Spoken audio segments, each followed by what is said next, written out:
just trying to make sure. You just check that everything was being 8 hours worth. Cool. Right, you're not successful defendant yet.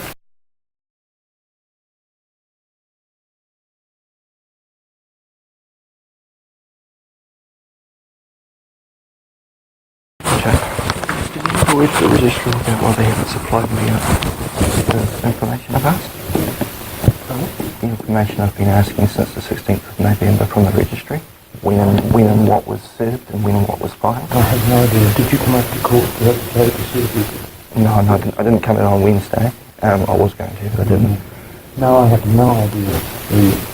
The machinations that Well, I mean, you can see what all I'm wanting to see is the registry's copy of this with a date stamp as to when it was filed. Yeah, that's what I'm wanting, because that will, to me, satisfy when anything was done. Well, you can always make an application. Have you seen that? Mike was told to give me... I have seen that. Because I only got this in January, so you probably got it from me. I have seen it. Yeah. This is what Mike was referring to in page 35 of the transcript. I hadn't seen it before then. No. And this is what he's saying was produced. It doesn't show what was actually supplied. No. It's, you know what I mean by the disclosure in the exchange. Yes, indeed. So, I mean, that would have been handy to have. And the witness list, was he not supposed to have supplied that to me well before November? You have a witness list. Yeah. In this instance, it's only the one witness, but you still should get the name, and it should be a proper... So how come he had to create it after November the 7th?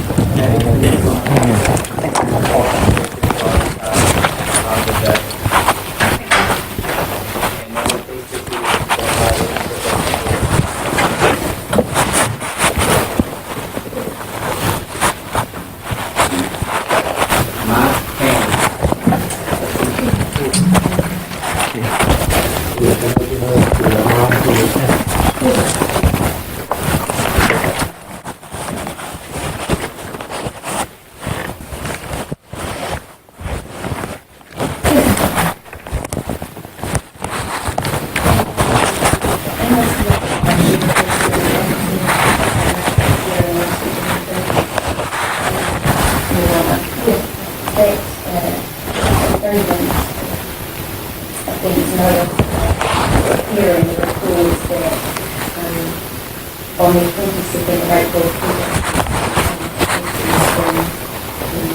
the opinion was only on the North Western Railway State Highway 16, the speed exceeding a temporary speed limit of 80 kilometres per hour, being anything protected by approved vehicle surveillance equipment. Yes. And the police instance called one witness in relation to this matter, and there is a mistake.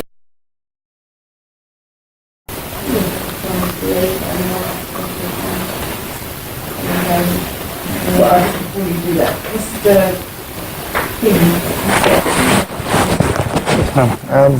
First of all, in answer to my notice or application to record the proceedings first and foremost, obviously. Would you like a copy of it yet? I've sent it to the registry probably a month ago. That's the original copy. I'd require that, but I require that back. Have you seen that? No, I've just seen it. Thank you. I do understand it was provided to our office of Garrison. Oh, it's given The first estate itself. exactly 10 days ago.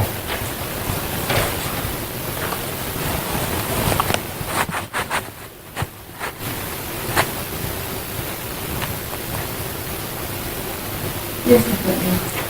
Yes, ma'am. I would be opposed to that application. My understanding is that the proceedings are recorded by regular system in court, and those all matters are transcribed and available after the hearing. I also understand that the exemption that's available is for media. Those parties can make an application to the court, which is discretionary power only, and there are various regulations which cover and guidelines in relation to media reporting of court proceedings. So my assumption is not available for the defendant to accept this application, and it is in the discretion of your honour. I would object to that, Your Honour. Let's wait until on that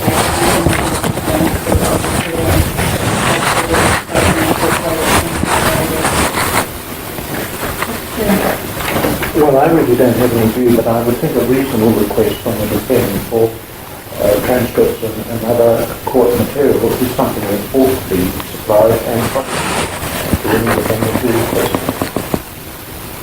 Could I add to that? Yes, that's all I would say with respect to that.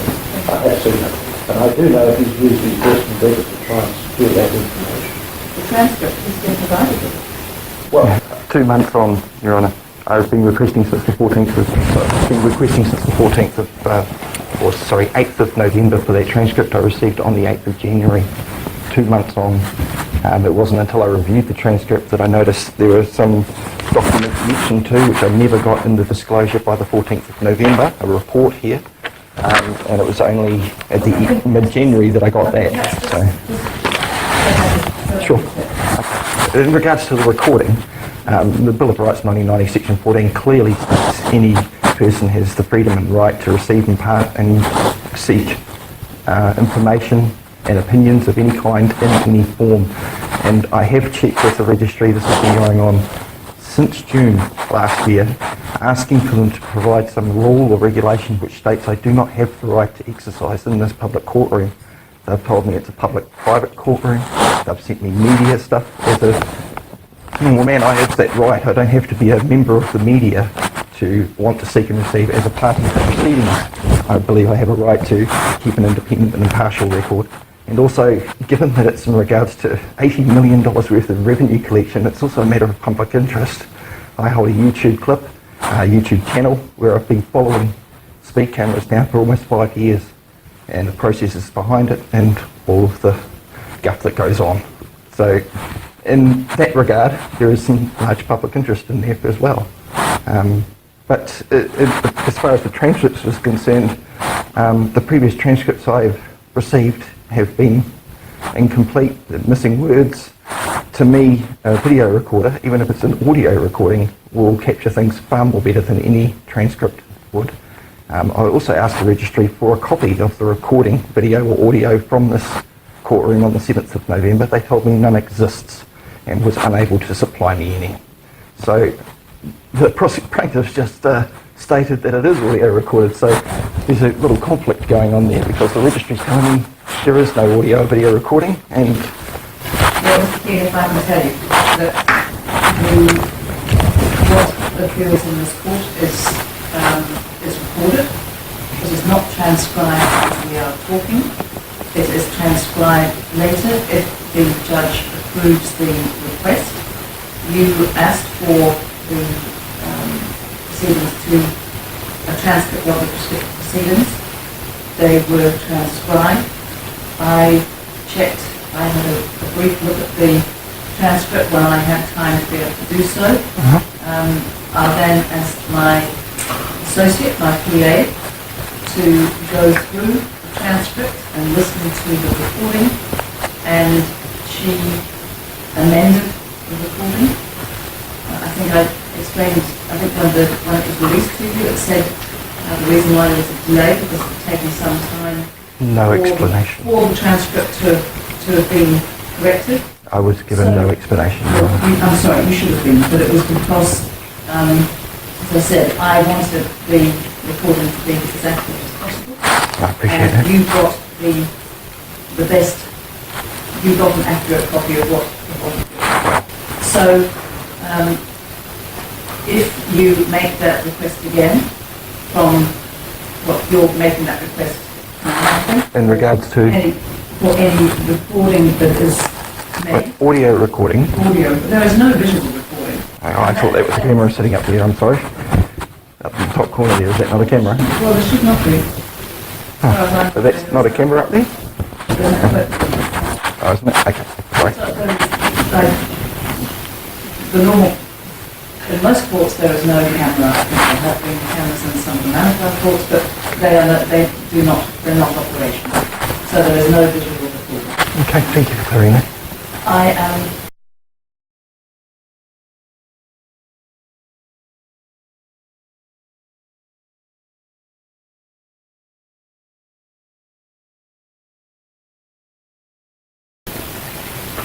You may have a blog, you can obviously write on the blog, but there is a formal record, as I said, you'll be able to have a copy of that, again, once it has been transcribed, and once I have asked my associate to check through the transcript. If you are concerned that there is an error, then you can write that into the registry and say you're concerned, and I would take the time to check the recording. Because everything is recorded. I'll ask the registrar to make sure. Can you just check that everything is being recorded? 80 hours worth of it. Cool. Right? Okay, thank you.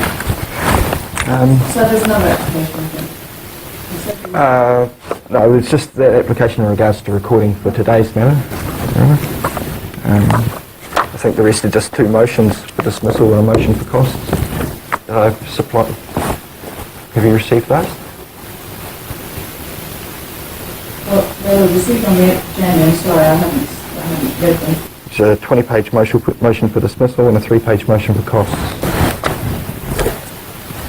Well, I don't think we can deal with either of these at the moment because you're not successful defendant yet. Oh, sure.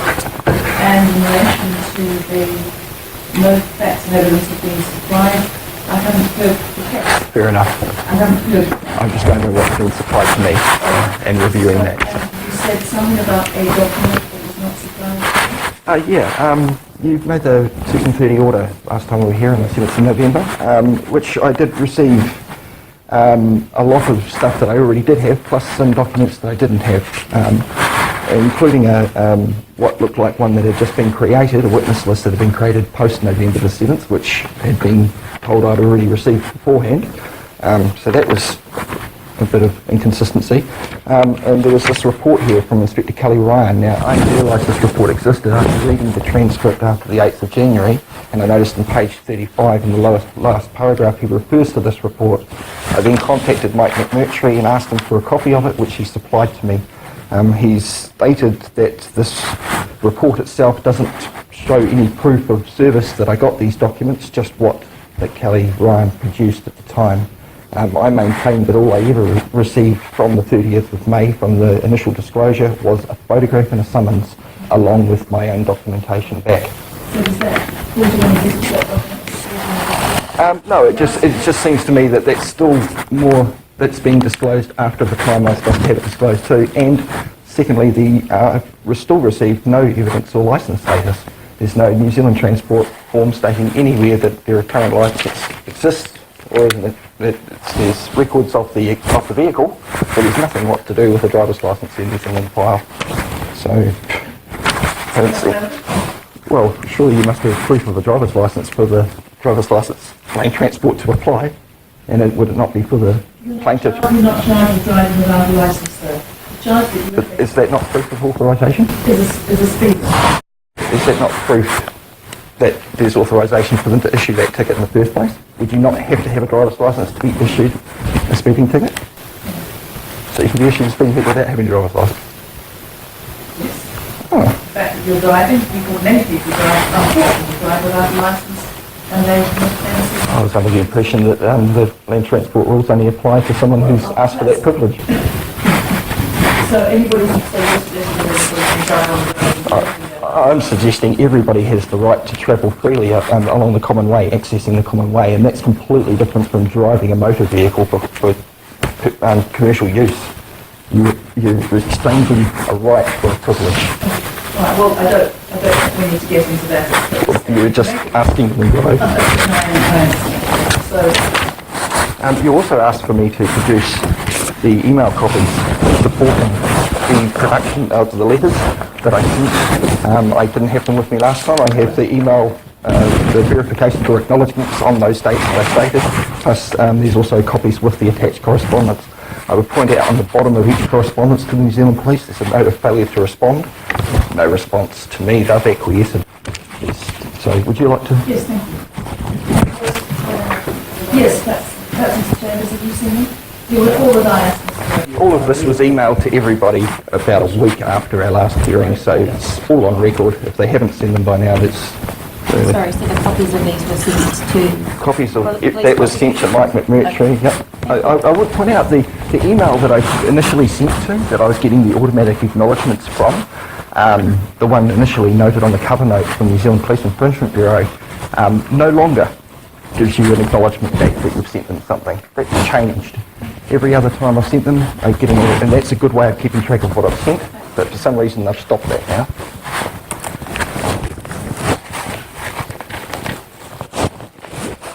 Your Honour, if I could just add one other thing. In all of that correspondence, you'll take note that there is nowhere that I'm asking for a photograph. The reason being is I already had that supplied.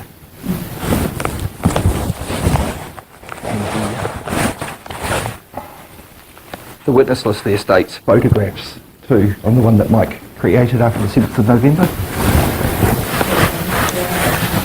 Yeah, the one that says for the hearing of 9th of 2018 at the bottom.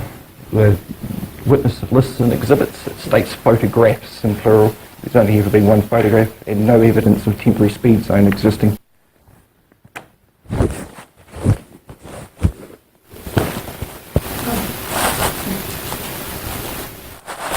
you ready to proceed?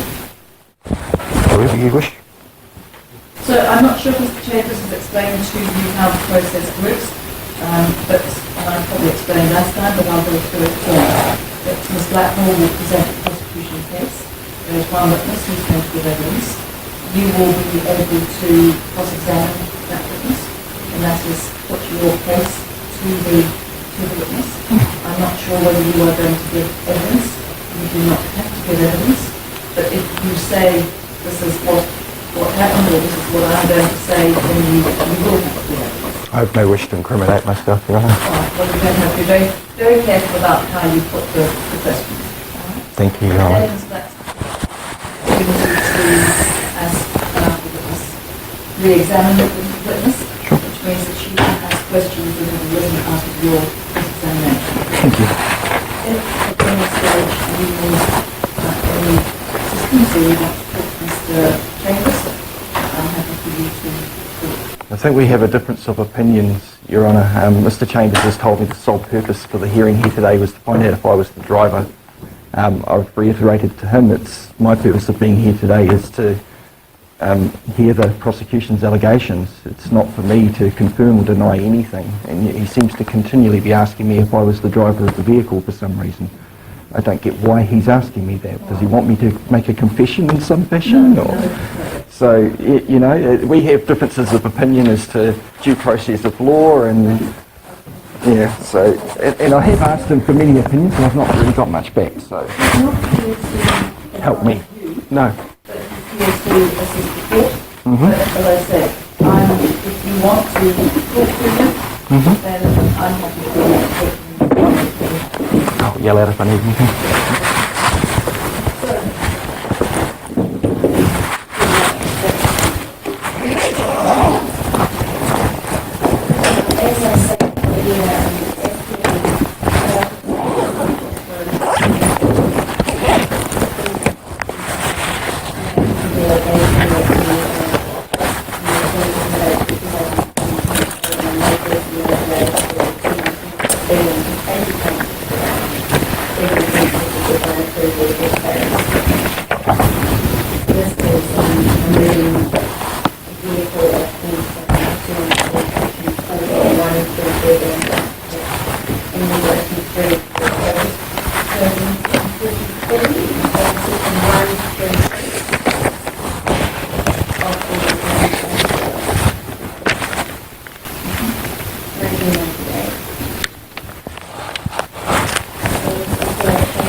Also, once the prosecution case is ended, you can then give evidence if you wish to. You will be cross-examined. It's up to you whether you Sure. And again, I'm only interested in what the prosecution's got, Your Honour. the regulation is a 1999. And there's also a collection of land transport, but the next regulation is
Please spell a court for full name.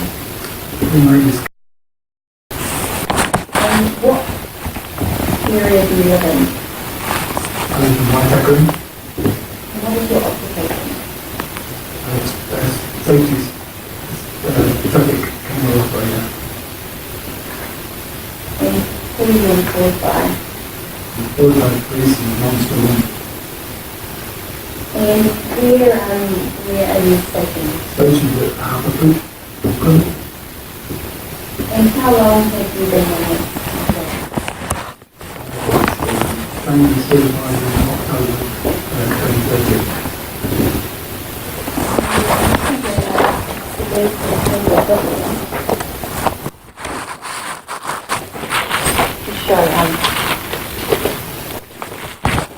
Yeah, the QID number is different on that certification of proficiency as opposed to what's actually written on the deployment register. Different QID numbers. Well, it's been shown to me now. I just want to point out that that is different from what is on the deployment register. Have you received this document before? Yes, I received this on the 11th of October. You can ask questions about it. Okay.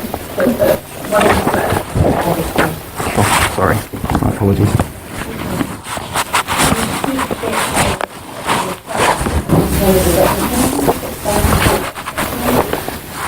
The document is a certificate of proficiency my proficiency of operating a mobile speed camera in the van. And it's about the theory and practical and 2-day course that I'm doing my exam.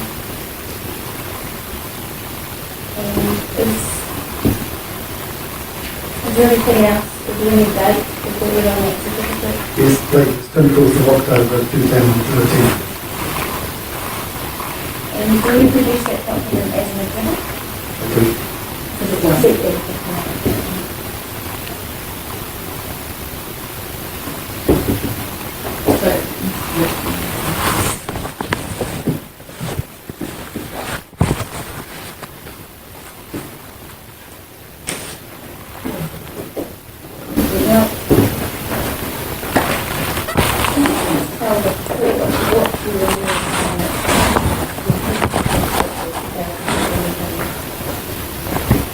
yes, in response to example, arrested by the people working in the tunnels and the so the reported quite years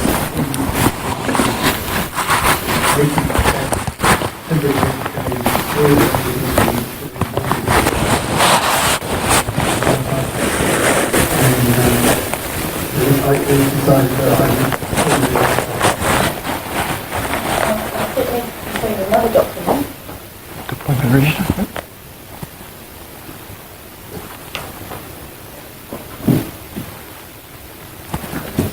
You were deployed. this is a deployment register that was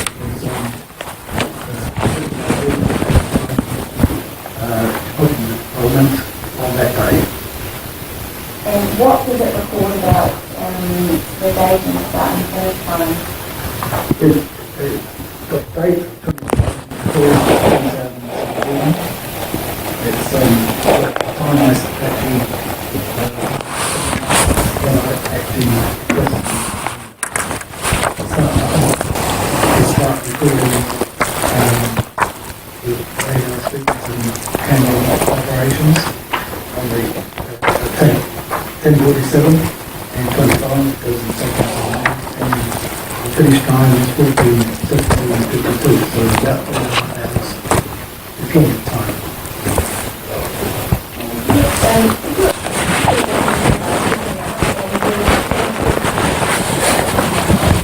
Would I not make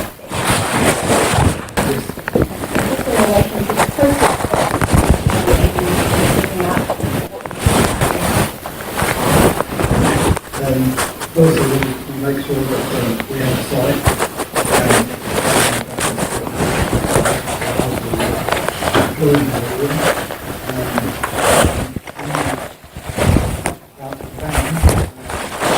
we then measure from the camera line to the nearest straight line. We have to employ on a straight line at least 50 metres in length. We measure the camera to that line for the first lane of the motorway, or a curve line if you've got a curve line. And then we go about 8 to 10 steps and put a sighting board and make sure it is at the same measurement, so therefore parallel to that straight line. And the camera has two lasers, two red lasers.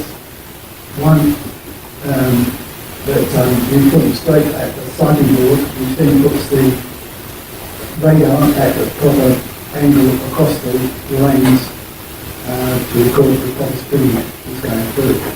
If we, just a little note, if we are a little bit either way, the actual speed goes down. It's going to be a long way out. If to be problematic, and then we have the device in there that tells us that it's not correct. So we have to recite it and make sure. After that, we passing the camera to make sure that the radar and the camera is talking to the right button, and it takes 25 seconds. And when it comes up, then you can put our site number, which is this one was AA69. Then we can put this number, 63563, and that records all the photographs of that camera itself. you put it up on the radar? The radar and the other equipment and the documents that you are working with? Every check that the full camera has navigation check. And you don't need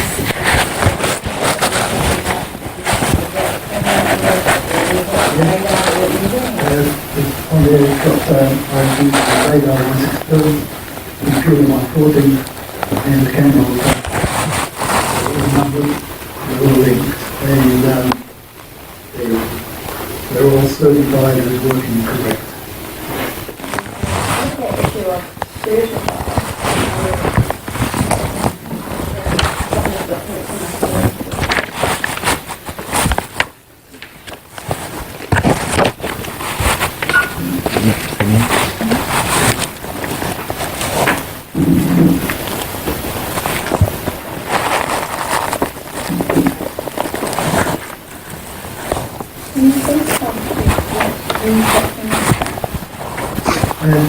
Yes, once a year we check all radar systems have calibrated, make sure that they are still calibrated, and we will, after checking all the internal workings, they go on a flight through a speed test, and you can see by that the actual accuracy of it.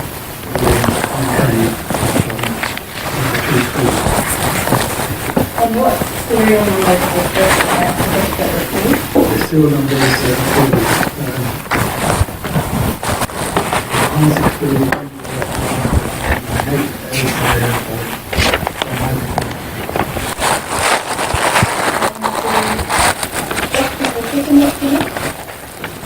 The second one is the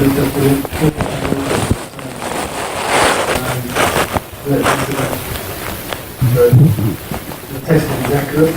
This is measuring devices, devices are approved vehicles, whereas the equipment. And any tuning forks used to check such devices are equipment as pursuant to section 146 of the Act. And have you strictly introduced in exhibits 2 and 3?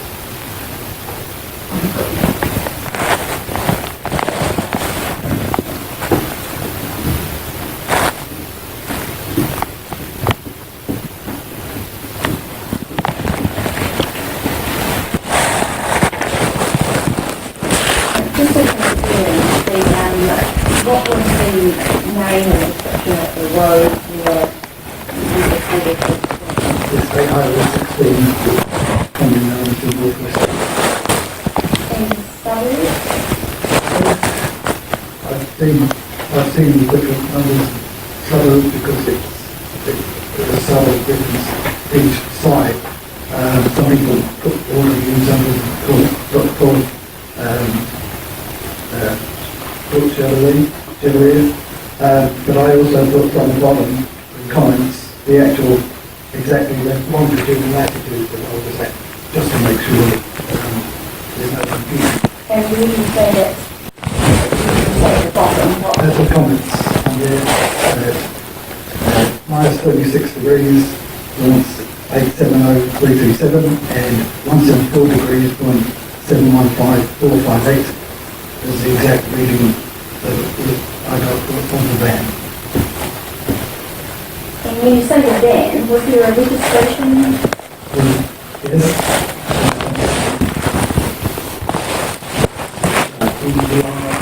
One unmarked police camera. And you also commented earlier about the speed limit. Can you just talk about what the speed limit was at the time? The speed limit at the moment was getting better at 80 k's because of the roadworks there, and there's quite a few sites that lorries and cars are trying to get into. The speed was 100 was pretty fast and pretty quick. And in terms of that speed limit, what checks did you do in relation to that you recorded as what speed limit was? Before going into the one-way street, going to the site I passed, I think it will find about 5 or 6 80 signs that knew that there were no 100 signs there. When we deploy on the two-way road, we have to go the other way and check the other side as well, obviously, because this, as it was only one way to the past through. And in terms of what other checks did you do in terms of deployment? Yeah, it's, as I put, 200 metres before the Great North Road off-ramp, and so just trying to put down as much information as I can to tell people where it was. Also, as I mentioned when I set up, I was 4.94 metres away from the first lane of the motorway. That's another check that they whereabouts we are. Is that right? Someone That's noted on the point. It's about a third way down the line. This one's been doing yeah. Can you just talk about the other things that you kicked off on that? Yeah, well, it says 3 minutes. The text I think after following my way to like block to my clinic site. Permission to explore a location, we have permission from the VPA and also from Transcript. Right on straight section of the road is quite straight there. We're on time. Park lights, there was no night in the corner. Further site dangers as well in that site dangers. What do you mean? What do you mean by that? We have sites, that site goes from the on-street bridge, over bridge, up to the first corner, which is, it goes to Avondale. It's, Dartford Road. Yeah, that's the length of that site. If I was the other side, I think it would be another complete number. So when you say before the background of the that's the side that you're talking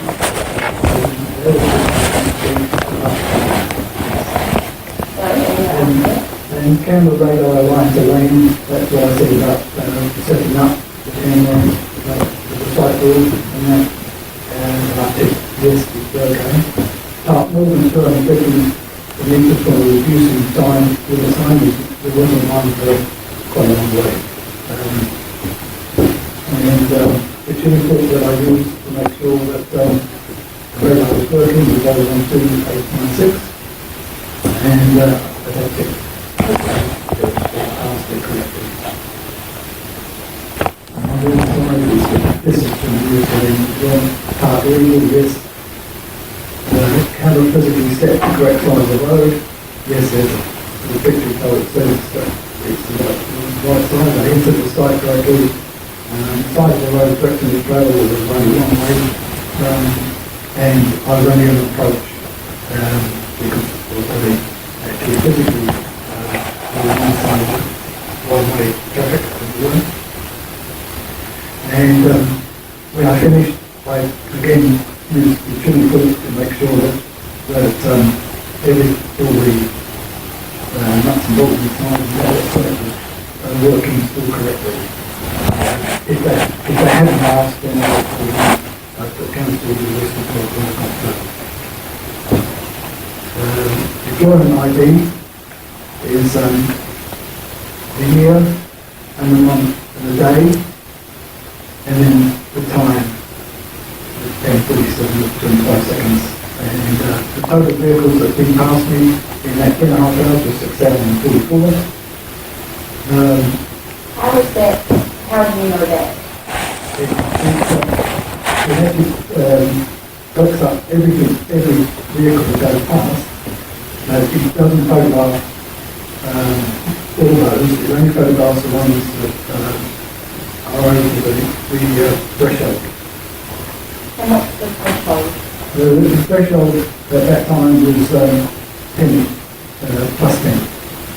So that anything over 90, 91 Ks would be photographed. Anything underneath would just got to the passing vehicle. Sorry, so you said there was a total of 6,044? Yes. I got 762 fences. Going to 90 Ks. Well, sorry,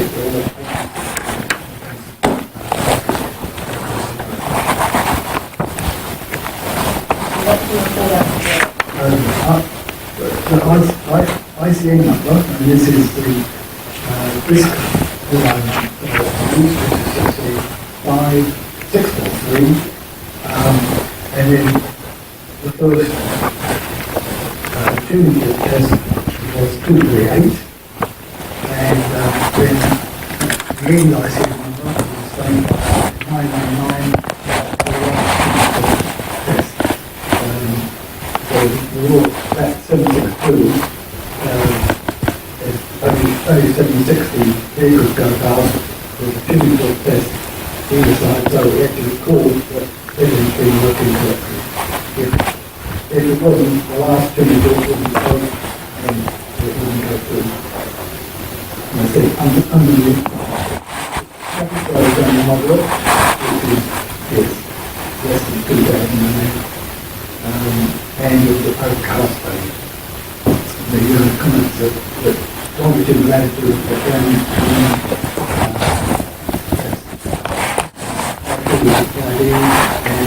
I think that all that you've got. And would you seek to the court for businesses or remove for this? Yes, please.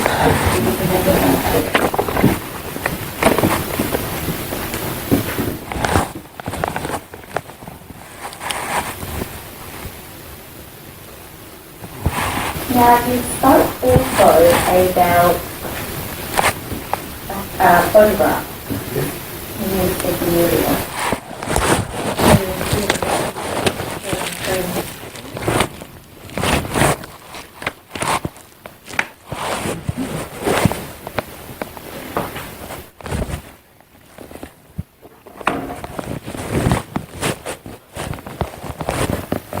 Can you please tell the court what was that?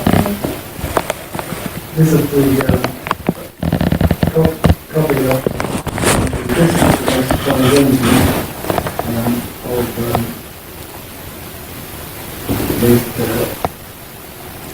this car going past my radar. And obviously it's got room 69, which I've followed with my deployment route. That's part of my site. Your ICN number is 625643561, which falls into 3999. Second of April 17, Crossed 392, posted 318,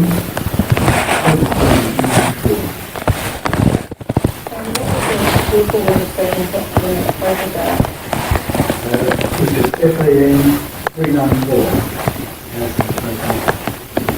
Now, do you seek legal support to reduce that as a exhibit in file?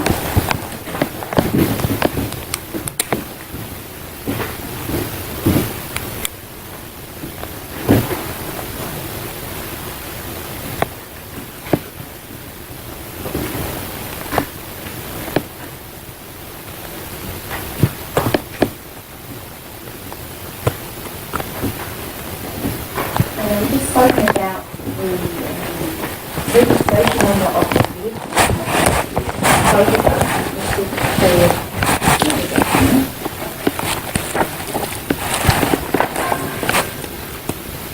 4 pages.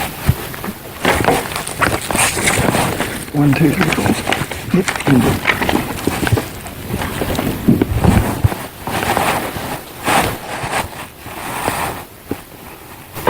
you just tell the court what this document is? This document is the New Zealand Transport Agency Certificate of Particulars for FAN 394 for 2002 Mitsubishi Beyond. And who did that record as a registered person of that vehicle?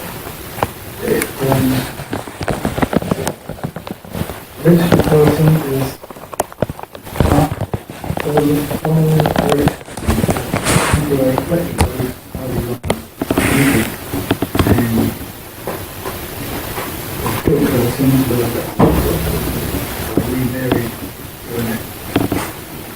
And can you just talk about on the right-hand side of that document, there's a stamp. This, the official stamp of the registrar on the 26th of May 2017. And that was the, after that, so as far as we're concerned, that person is still the owner of that record. Thank you. And now, would you put the court to use that as exhibits on those stamps? Yes, please.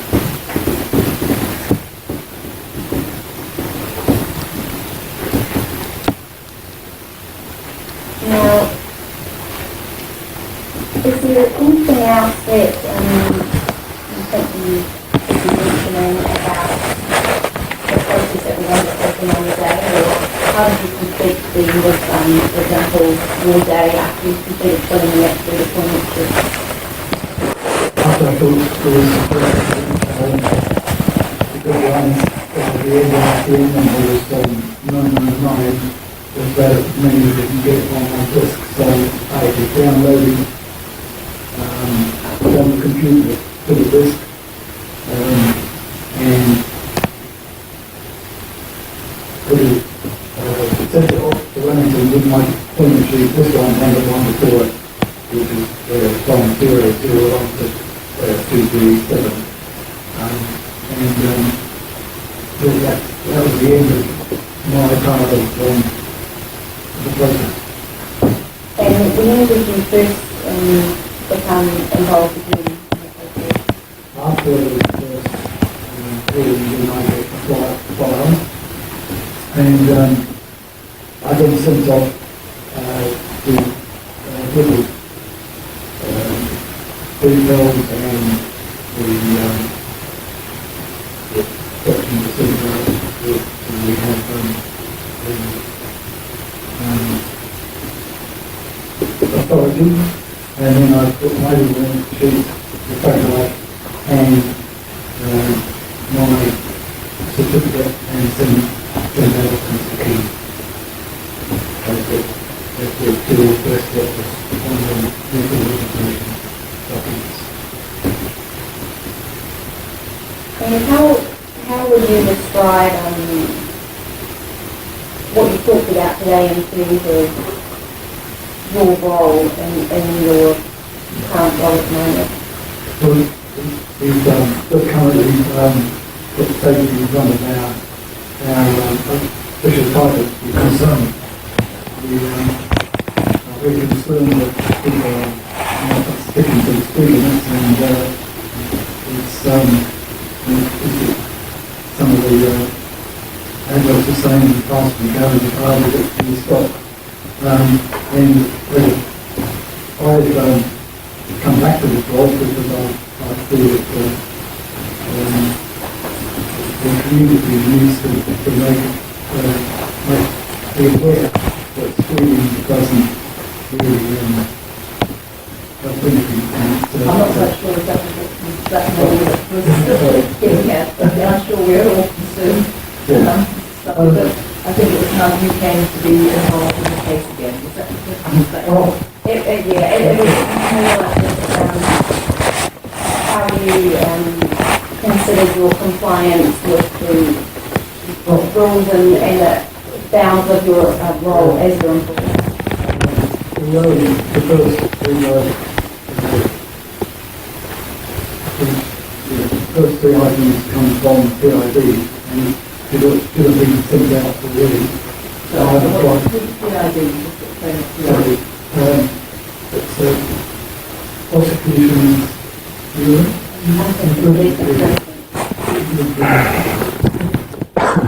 And when you listen about the first of the the vehicle, the photograph, the vehicle owner, the IDO, and the authority really figure come up with the file. So you adopt some of the documents that you wanted to do? Yes, yes. You want perhaps to find out what those documents and tell you which one you're referring to? The one that actually says the registered owner, from the leaders to the TM. So that's exhibit 6. Yeah. Someone, the authority. Yes.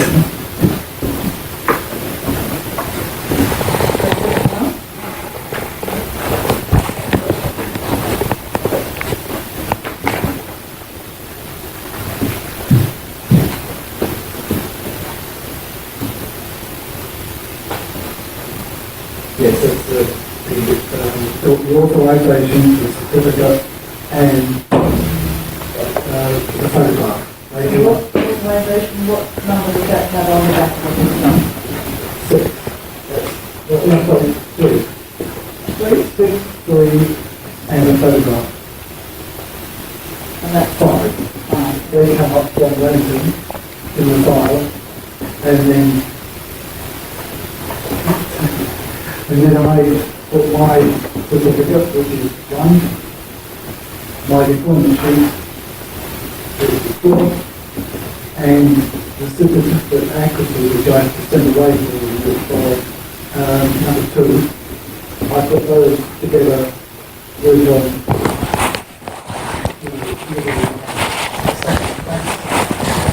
and send them to the registered owner. I don't get it till then because they get, when the person is sent out, they get 28 days to say if they weren't to join someone else's line. Then they get sent to me. And when you say they get 28 days to do what you just said, what would happen in that time differently to perhaps what happened in this case? So I don't get involved in that. It goes straight from and on the back of one of the forms they send out is a statutory declaration to say if they weren't liable, say it wasn't liable, but someone was their name and their address and send it back, then it gets relocated to them, not the registered driver. And you're aware of that happening in this case? There was no, when it came up, there was no statutory declaration that was the registrar was making. So is there anything else you would like to talk about in relation to this question? That's reviewed, or is that essentially reading that? I do have a check sheet as well that I just go by just to make sure it's one of these easy things you get a little bit blasé about things, so I keep the check sheet to make sure that I'm following my training and information properly. Thank you. Now, I didn't know if there's an issue. My there's a getting the fines.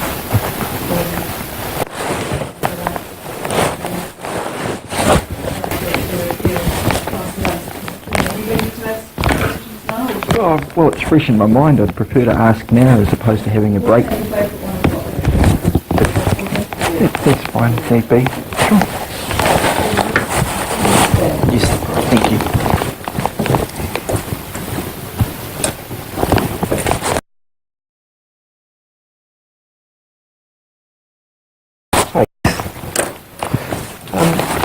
Are you familiar with the brief of evidence you wrote here?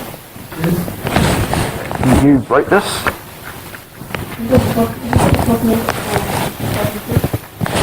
I don't have a copy on me. Hoping the prosecution should have.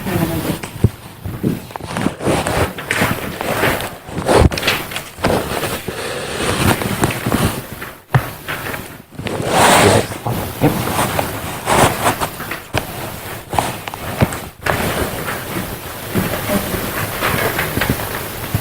Have you got a copy of all the documents? Is there a reason you didn't sign this document, sir? Do there a reason you didn't sign this document? Authenticating it.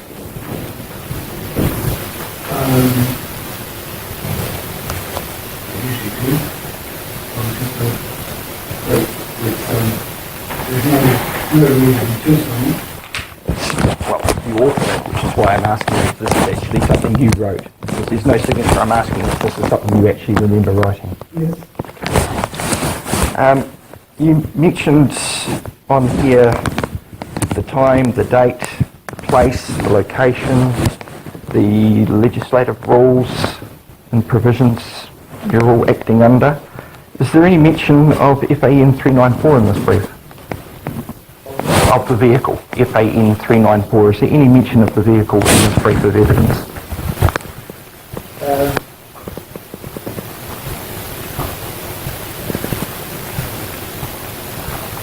No.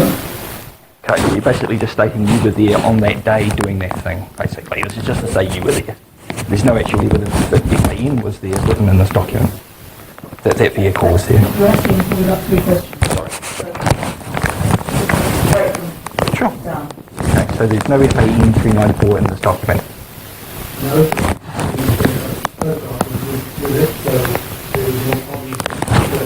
The photograph was with this. I sent the photograph before. Sorry, no you didn't. This is what I received on the 11th of October. It was a brief of evidence, a speed camera certificate, certificate of competency, instrument of authorisation, certificate of accuracy, and deployment register. The photograph I received on the 6th of June from the Infringement Bureau. I never received a photograph from yourself. There are 6 items in there. 1, 2, 3, 4, 5. What were the 6 items? So you see you've listed down here on the bottom of the brief, 1 copy of certificate of training of Redflex operator by Kelly, 1 copy of certificate of accuracy for Redflex equipment, 1 copy of my deployment. In other words, I take it that's your deployment register. Does it state anything else in there that's been supplied? That's saying the 3 things that I'm sending to you. Okay. So you're saying now that I've... Sorry? But it's something you're saying that Mr. King had already received 3 other documents. Yes. With his first, he would have asked for and got the You did just disagree with me and say that you sent me a photograph, did you not? I did send you photographs. Then why isn't it listed in the brief of evidence? I can answer that. Well, you wrote it, so I'm asking why didn't you write that you sent me a photograph on this brief of evidence? The photograph, I've been sent the certificate of your registration, no, vehicle registration. It doesn't say that you sent me a certificate of the vehicle registration. It says your certificate of training and proficiency. That's the 3 things that I sent to you, and you wouldn't have got before. Your Honour, there seems to be confusion here. This is what I received with a staple through it on the 11th. You're either going to give evidence or you're not. Oh, okay. Oh, I get what you're saying, so that's breaching into that sort of point. Right, okay. So, You sent this brief of evidence, which is undated. It refers to 3 documents, a copy of the certificate of training, relating to you, a copy of the certificate of accuracy, the Redflex radar plan equipment, and a copy of your deployment on the 22nd of April. Are you saying that in addition to those 3 documents, you include other documents with this Yes, just to help the people I do. I don't have to. They're the only 3 documents because they would not have got those before. They're the ones that I'm sending.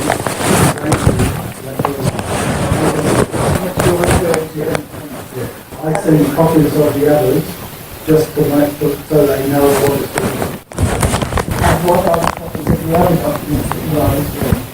The photograph, the NZTA certificate of ownership, and the authority. The other 3 exhibits. And I put all 3 together and send them all together. That's what I only send as a help to the person. Yeah. I'd also like to add here that there's an instrument of authorisation, which is basically I take as the instrument that says the person that checks the equipment states it's all okay and they're all authorised to check the equipment. You haven't listed that in the brief of evidence either. You just, so there's, you're saying you've sent me a photograph which isn't. Certificate of accuracy, I take as being that. Correct? Okay. On that brief, do you mention that you've supplied this to me, the instrument of authorisation? You've supplied me the certificate of accuracy, the competency. The authorisation was, which you've got in the first one, was just to make sure that all goes to this. Okay, but you haven't actually stated you're supplying me that, have you? That's the certificate. Sorry, the authorisation. Certificate of authorisation. Been shown a copy. That's what I'm holding here. Yeah, I'm just trying to point out the inconsistencies between what he's actually stated on the brief that he supplied and what I actually got. I went through that with Mr. for you. I was taking it. Sure. So that's just the thing. If you don't mark on the document the reference to the exhibits that have been, Oh, okay. so then we're talking about the same thing. Okay. Has the brief of evidence been added as exhibit? Not yet. Okay. So the certificate of proficiency with the exhibit number 1. The instrument of authorisation would be Exhibit number 3. certificate of accuracy would be 2. Sorry, makes it easier, doesn't it? Deployment register. Number 4. 4. Photograph. Number 5. And the page 1 of certificate of particulars from the NZTA. Number 6. Number 6. Okay, we'll move on from the brief. Would that be me giving evidence, or? You run use the brief and the study has said that use the author of that reference. Sure. Sure, I would like to, if I could, please. Do you need the original copy? We can use the copy. Yep. So the brief evidence. Except number 8.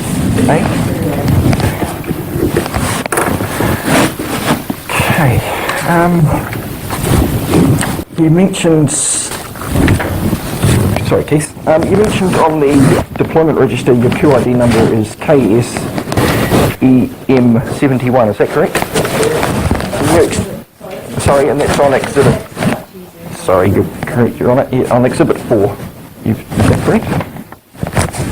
So on the deployment register, which is, oh sorry, that's exhibit 4. So on the certificate of competency, which is exhibit number 1, your QID number is KSDF21. Why is that? I had a tobacco. My father was dying and I had to go to the UK, and because I had 6 months off, when I came back and rejoined, they gave me a new card, they couldn't give me the other one. Okay, so you have a, I had single three, 5 to 7 IDs. oh really? So have you got a certificate of accuracy, sorry Keith, but you have a certificate of accuracy with the KSD or EM71 number on the deployment register? Is there a certificate of accuracy for that? Because if you do it, that's still Still relevant. just because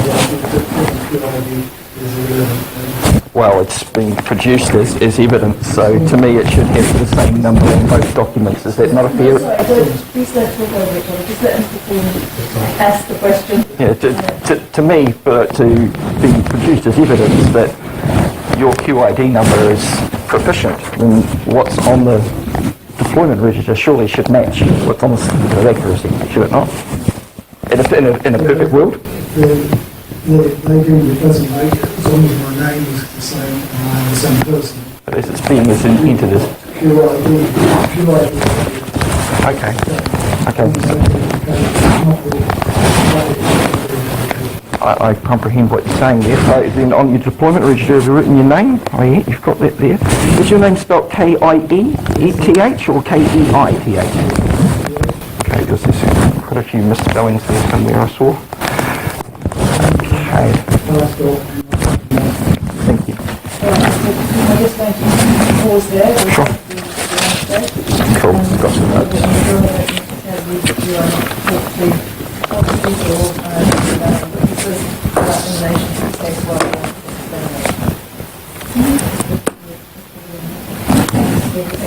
Thank you, Your Honour.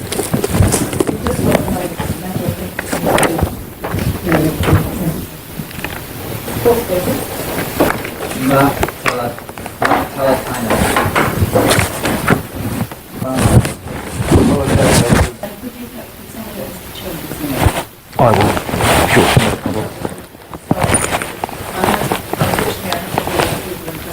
I understand that. That's perfectly fine, Your Honour. Thank you.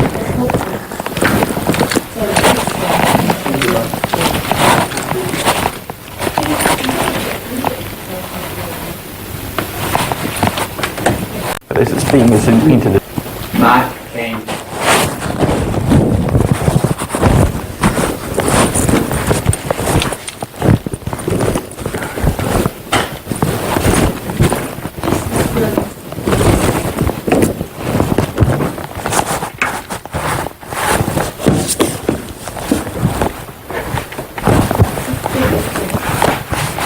Good afternoon, Your Honour.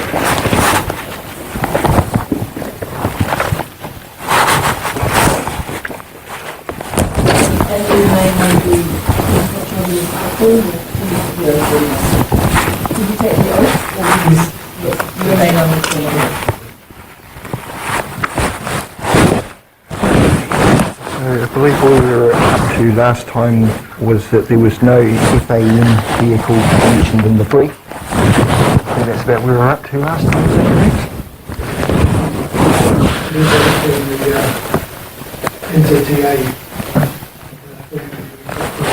You were receiving an NCTA form until the 7th of November, so... Oh, okay. Oh, sure. Well, do you have evidence that was supplied to me then, sir? Do you have evidence that form was supplied to me?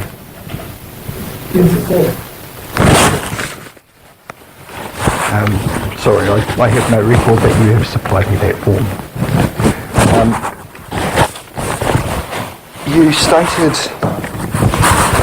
that there were complaint letters. You stated there were complaints letters from the general public in regards to the concerns of speeding. Oh, who were they from? From the workers. Okay. Do you have those letters to show us? Relevant to the case. Well, surely it would justify the reason for the speed limitation.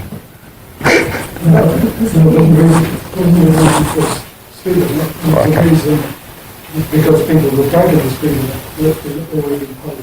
Okay, and how many of the 762 offences stopped speeding? I didn't know that. So, what I'm trying to ascertain is of the 762 offences that were issued that day, how many of them did he prevent from speeding? What's the relevance, Mr. Well, the relevance is that he was there to reduce speeding. Correct? This is the whole point, not to keep speeders down to a limit? It's to make sure that they are complying with the speed limit. So what is the relevance as far as the charge against you? That's one of the Oh, okay, yeah. No. You're stating there was temporary 80 kilometre hour speed limit, and you saw several signs? Yeah, okay. Have you got any evidence of those signs? Or anything from the New Zealand?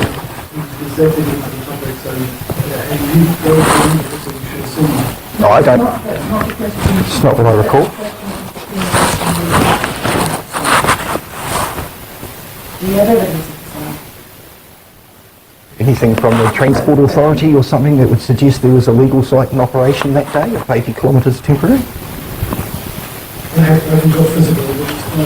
But it was accepted in the public arena. Well, again, if you can't produce that, I can't.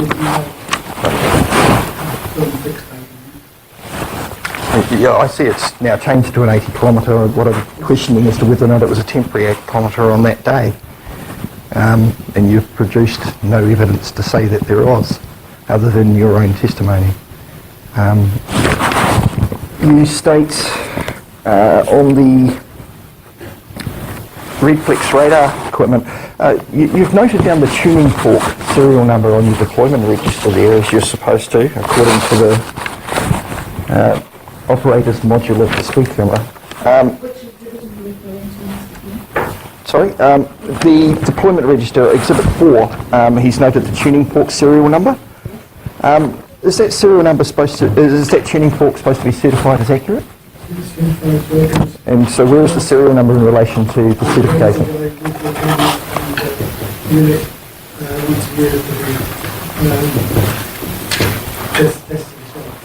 Okay, so what I'm not quite understanding here is that there's a certificate of accuracy for the model unit, for the camera itself.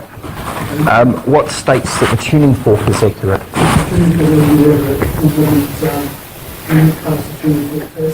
Okay. All right. So where's the evidence of the tuning fork test? Is what I'm getting at.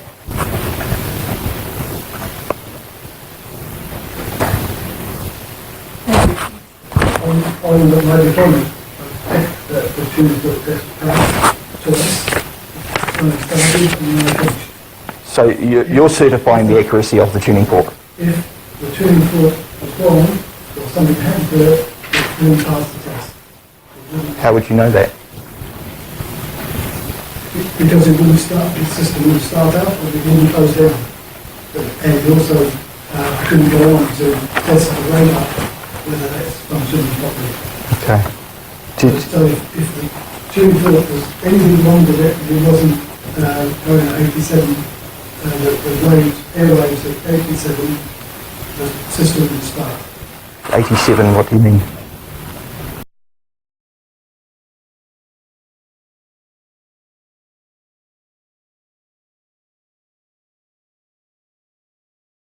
The tuning fork is tuned to 87 k's an hour. Okay. And that's what starts the system up. If that doesn't, if it's been dropped and it only goes 86, the whole system won't start. So it's that accurate to 1 kilometre, is it? Yep. Okay.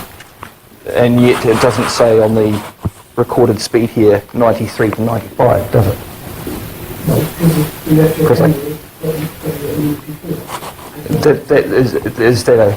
Because how accurate is that speed, is what I'm getting at, because the certificate of accuracy states. Speeds do not talk over each other. Right? That's the key. Thank you. The certificate of accuracy states that it's a plus or minus 1 kilometre. So it would be fair enough to argue then that it could have been 93 or it could have been 95, is that correct? Okay, so if the tuning fork was plus or minus.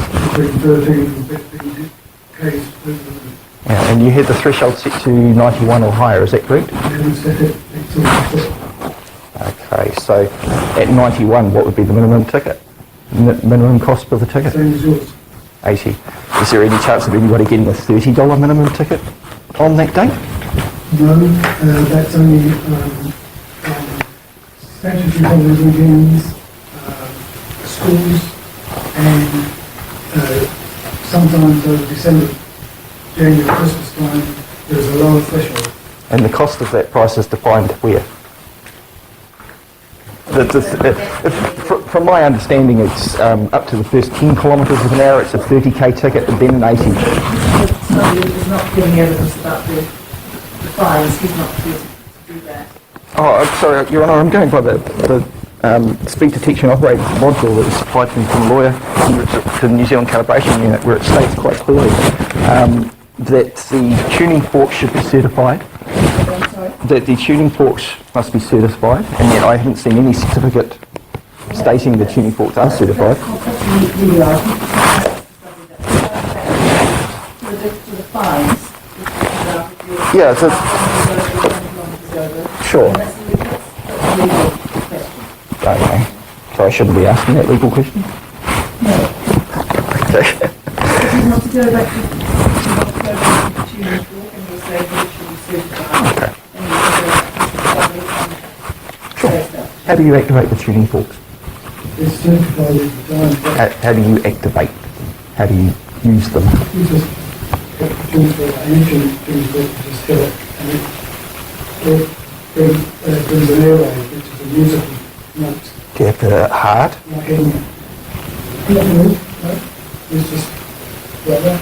So you tap it up against. Just like a musical tuning fork. Okay. Yeah, I get the idea of it. But the reason I ask this is because I was also reading in the manual that if the latest flat tuning forks, as they refer to, only have to be flicked by a finger.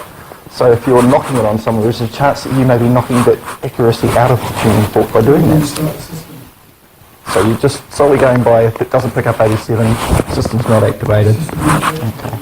Did you check the sticker on the underneath of the unit to see if it was in compliance?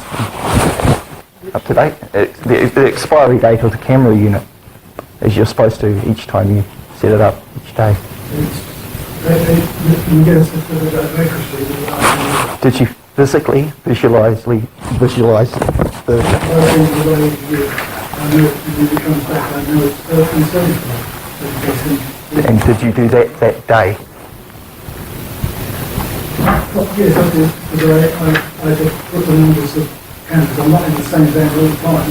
I have to check that. So you're... The number of the camera, the computer, and the radar every time I have to go back out and report to you.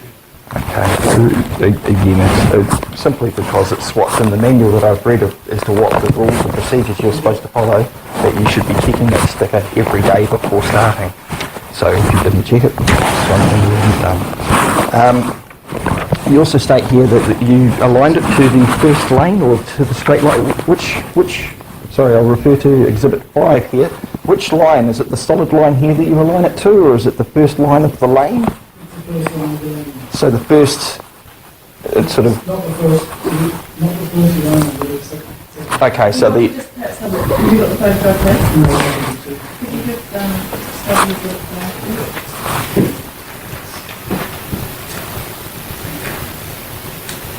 So if you can just point with a finger or a pen to which line. Well, there's a solid line and then there's 3 lines separated. I'm just asking you to study the point and show us which line you were aligning with. The second line, the first line is the line that goes diagonally Sure. and into the work area. Okay. That's why I deployed it, because it gives me a lot of safety away from the traffic. So it's the first solid line that you can see on the photograph. That first solid line, that second solid line there, is the first lane. I'd say that's the safety shoulder lane marker, if anything. It's defined as the road and the safety shoulder.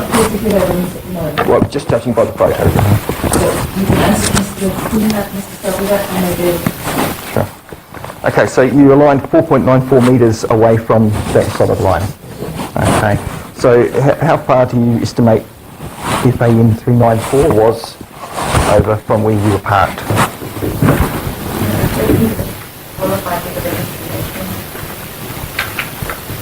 Or Mr. Selby can answer that if he's able to. How far away? How far away? I'm trying to ascertain the angle, or the cosine angle. Now, as far as I'm aware, the cosine, does that not seem like a correct term to you? I'm quoting strictly out of the manual that you should have read. I didn't set it. Okay, but, yeah, okay, so I'm trying to ascertain the cosine angle, and as to the accuracy, you say that there's very little difference, and if anything, it's always on the side of the person that's being targeted, that it's always going to be less than what it's supposed to be, according to the radar, because of the Doppler effect and the angle that's returned back. The angle of a Doppler of the cosine is usually out wider, and you're going to get less of a reading, a less accurate reading. So stop it there. Okay.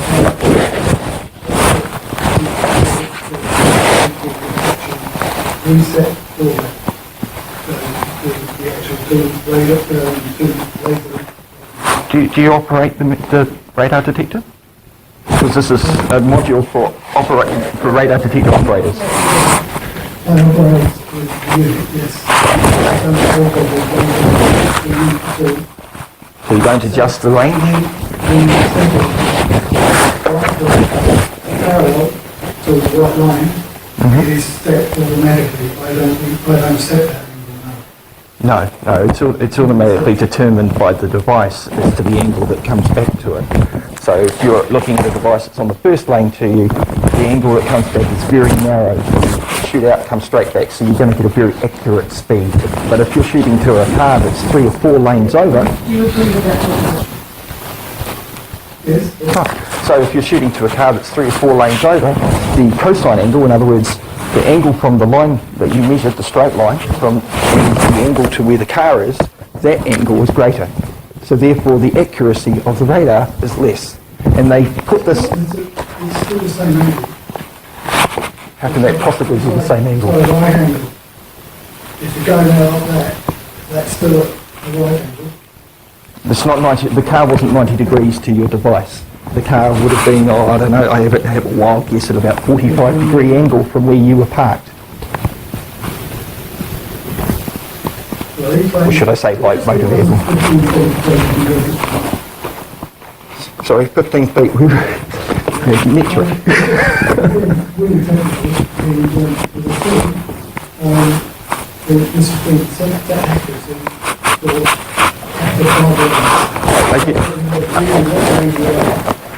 The angle of that thing is going out the same way. It doesn't alter.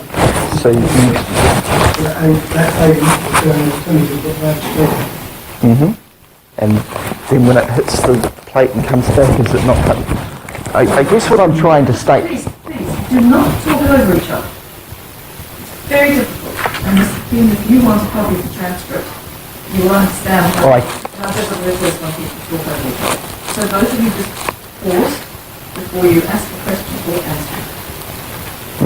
So go back again, start again. Well, I'm trying to ascertain if the accuracy of the radar is affected by which lane the vehicle is in. From what I've read of this manual, Just pause there.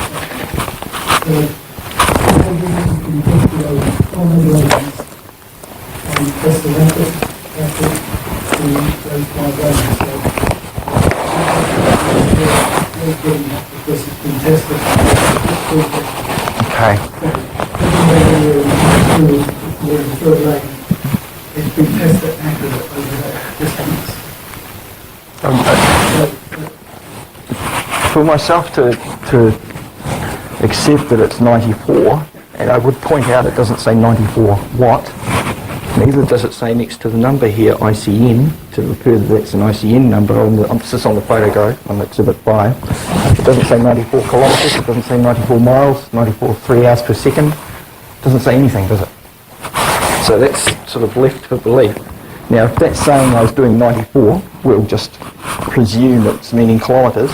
In this operator's manual, I'll read you a little piece here. 100 kilometres true speed target radar antenna set to angle target vehicle. If there's 0 angle, it's 100%, 100k is 100k. At 10% angle, 98.4. At 20 angle, 93. So there's a difference of 7 kilometres there with a 20% angle of Doppler effect. So when it shoots there and it bounces back. Sorry, I haven't finished. You were called to do 40 anyway, so it's still... I was. Did you physically see me driving the vehicle that day? Sure. Having said you were driving, you were still at I don't recall saying I wasn't driving anything, Your Honour. So what was your conclusion, Mr. Stubbs? My conclusion is that I think we're trying to split hairs and try and cloud the issue. What I said is the accurate over 5 lanes, he was in the 3rd lane, so I can't see what he's trying to get at.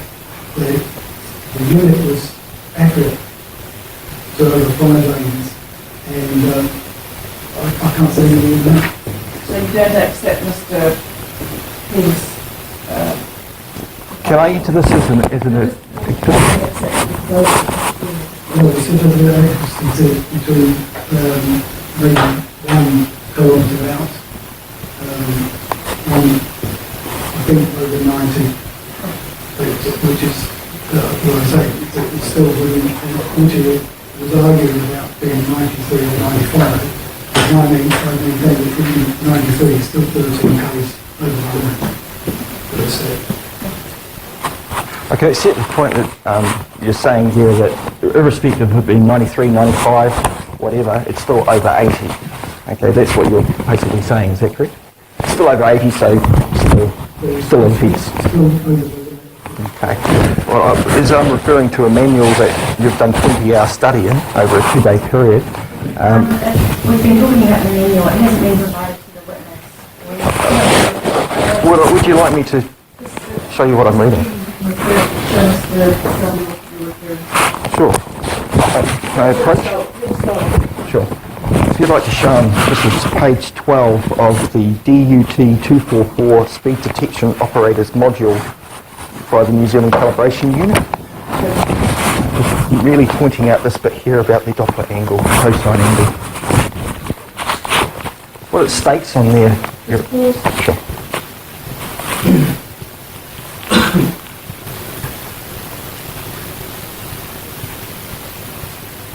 So are we showing Mr. Stobley or the prosecutor? The prosecutor. Just asking, yeah.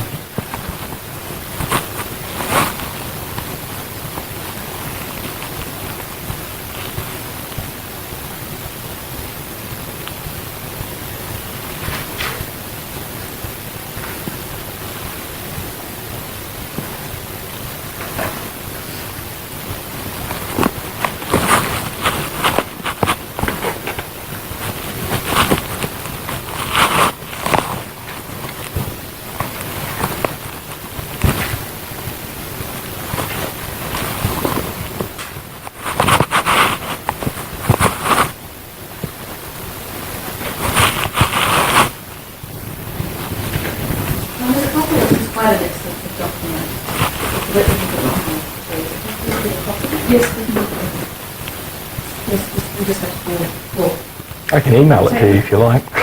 Well, we'll take a couple of minutes break so that can be done. Or can we move on to another topic? Yeah, but I can move on if that need be.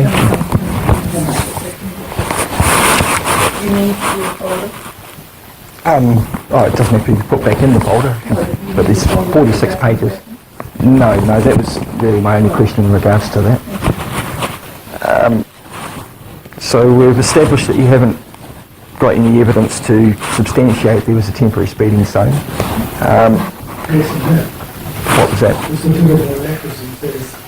No, temporary speed zone, sir. No, speed zone.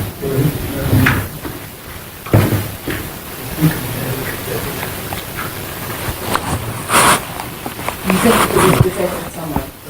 And this open transport is also the public domain, and they could generate before they actually bring it up. They put it in the public domain, and you say it didn't pass the 5 80 times.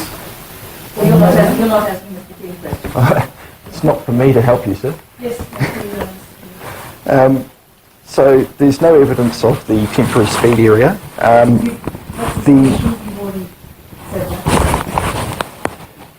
The certificate date you don't recall, you do recall seeing the sticker on the actual unit that day during your tests.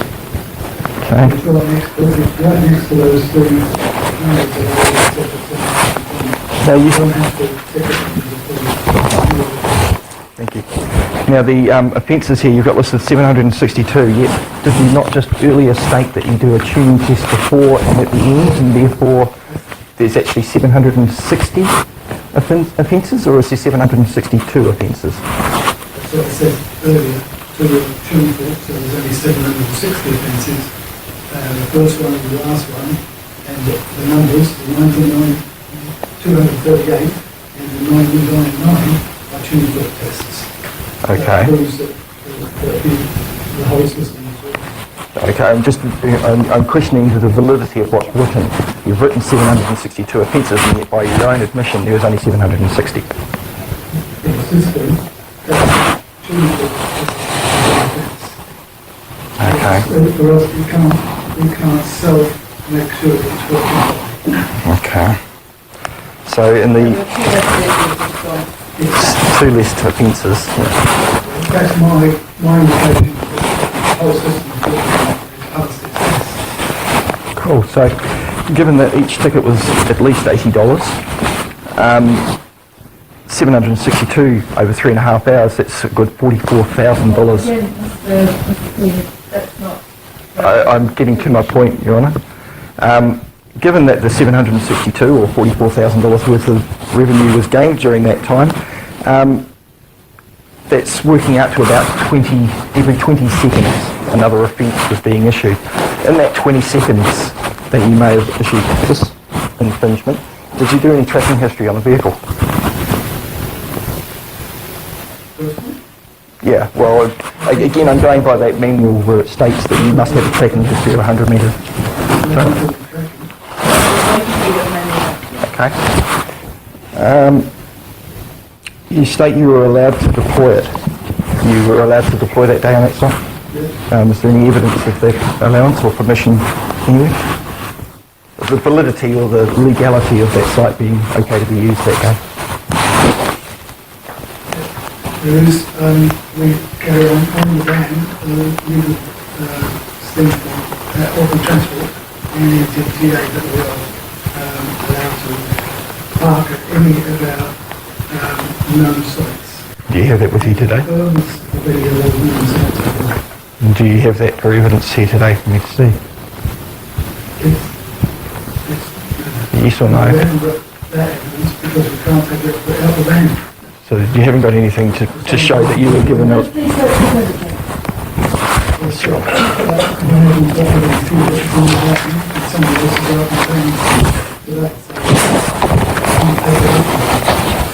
Okay.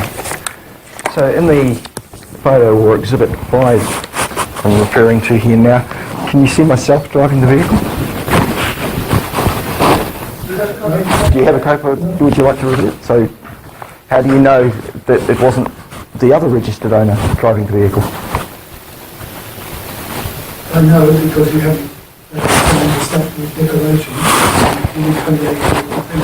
Am I obliged to do that? Am I obliged to sign some statutory declaration after I get a ticket? If you wanted the ticket, How do you mean? I've already had the ticket issued. yes, and if you wanted to see it, and you weren't drive, 28 days, then By which law? by law, you've got 28 days to say who the driver was. And as you are the registered owner, you're obligated to either say who the driver was or accept it, the ticket as you were the driver. You Okay. don't have to call the driver. Okay, do you have that law that you're referring to with you that I can review? Stating that I have this obligation to sign a statutory declaration as one of the registered owners. Do you have that? The copy that I handed up earlier was from the copy that actually has it on the dressing that it is in the courtroom copy. You gave a copy to Mr. Registrar, gave a copy to Mr. Green. No, I've received no copies from the register of anything today, Your Honour. Did you not give Mr. Green a copy of the registration? Nope, have not got it.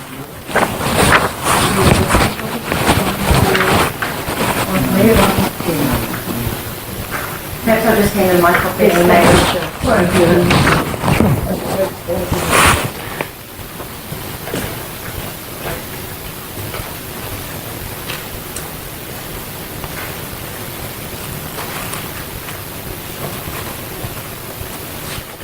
Okay, so it states the person who at the time of the alleged offence was registered after Part 17, which would basically mean the defendant, the registered owner, correct?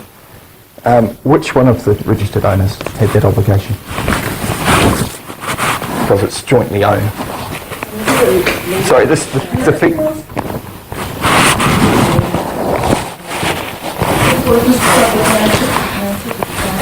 Are you able to answer that? No, I don't send the original. You don't send the notice? No, they come from Bureau in Wellington. With the statute declaration. I'd also point out in that menu it states that the operator is the one that must be issuing the infringement notice. Sure, I'll refer back to that soon. So you can't say yay or nay or which one of the registered owners was driving, is that correct? So you've got no evidence that I was there? And there's no evidence in your brief that the vehicle was there, although it was. Can you ascertain who the driver of the vehicle was by that photograph? Okay, so how do you know who was the driver? There's beyond a reasonable doubt that I was... Yeah, I'm just trying to ascertain how he's come to the conclusion that I was driving that vehicle that day without evidence. I mean, because he's answered the question, it's probably a legal argument that you can raise those wrong. He said that the notice was sent out to you as a registered owner. If you want to make a legal argument about it, you don't have to go, you're very welcome to do so. But at the moment, Okay. Just quickly review.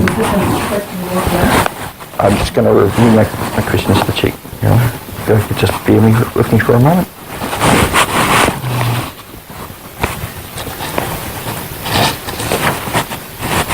So you have no personal knowledge that I was there.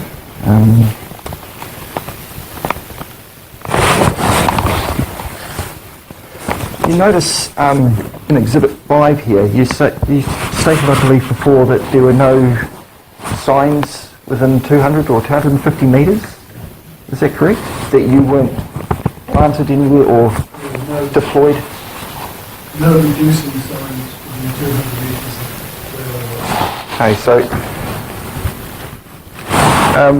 I notice in the picture here, if you go back, you can see a slight road. You can see a road cone in the picture by the median barrier, which is right next to a sign. What is that sign? It's very hard to make out the sign is there, but you'll see the road cone, you'll see the stand it's on, and you'll see that the partitions of the wall on the other side of the lane is blocked by the square sign being there. It's the back of the sign. So what was that sign? That you weren't parked within 200 metres of it. That's clearly closer than 200 metres. You misunderstood what I said. Where I was 80 kilometres an hour. I can't park within another sign that says less than that. Okay. So, and the 80, reducing speed. The 80 went right up to the other side of Last Bank Road. And yet you can't produce evidence to support that, can you? Can you? yes or no, Mr. Stokes? It's simple. Evidence, no. Thank you.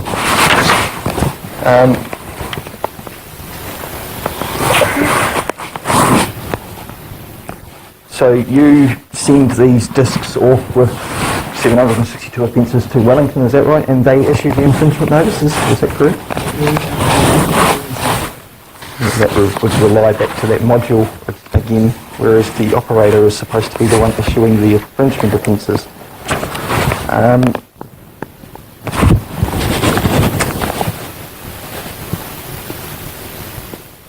So just to clarify, you don't recall seeing me driving the vehicle at all? So we've had that. Okay. So how many vehicles did you prevent from speeding that day? How many vehicles did you prevent from speeding that day? The purpose for being there, Your Honour.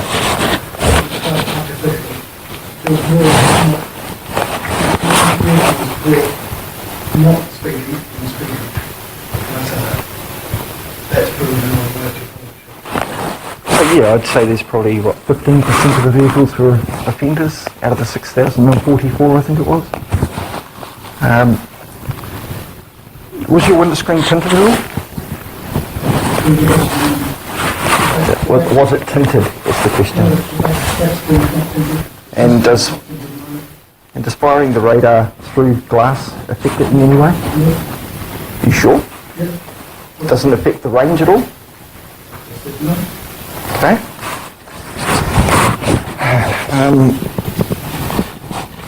state that there were roadworks and areas for trucks to come in and out of around that area.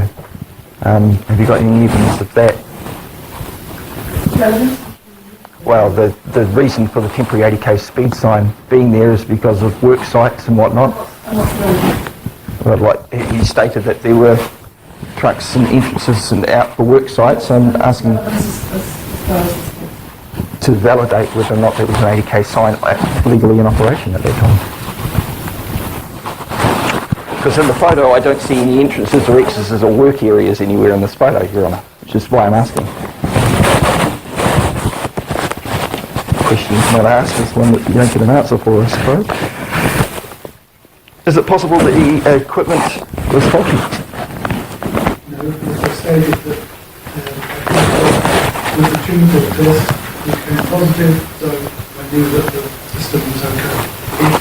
If the tunable test came back negative, then one of the unit within Centre Wellington would be finding out what to do. Usually what, do 2 or 3 tests, and on the third attempt if it fails you send it away, something like that? It depends what's done with it. For instance, sorry, if I could just stop it. Sorry, go ahead. It depends on the ambient noise that's around and what the radar is seeing. Sometimes we have to get in front of the radar to stop when the calls come through to actually get a test. That's very rare, but it does happen, especially when we're in Are you allowed to operate the radar detector in heavy rain? Yes. You are? Yes. Does that have any effect on the radar? Was it raining on this day? No, there's no cast, but no rain. Okay. So that you stated you can operate it in heavy rain, is that correct? The picture is What is this say?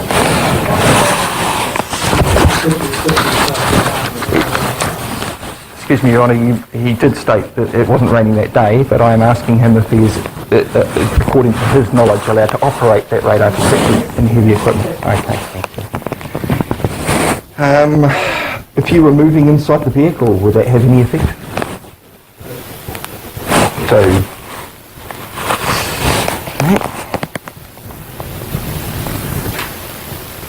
So, just to clarify, you moving inside the vehicle couldn't in any shape or form cause an erroneous reading on the radar detector. Just to clarify. Well, I notice you guys leave them running all day. Really good for the environment.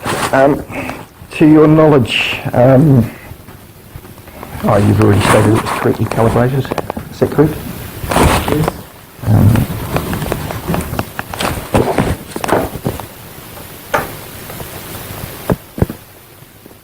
What are the 3 stages, or the 3 things to look for when you're doing it? Are you supposed to visually inspect the speed and then hear a tone and then confirm it with the radar? What's the process of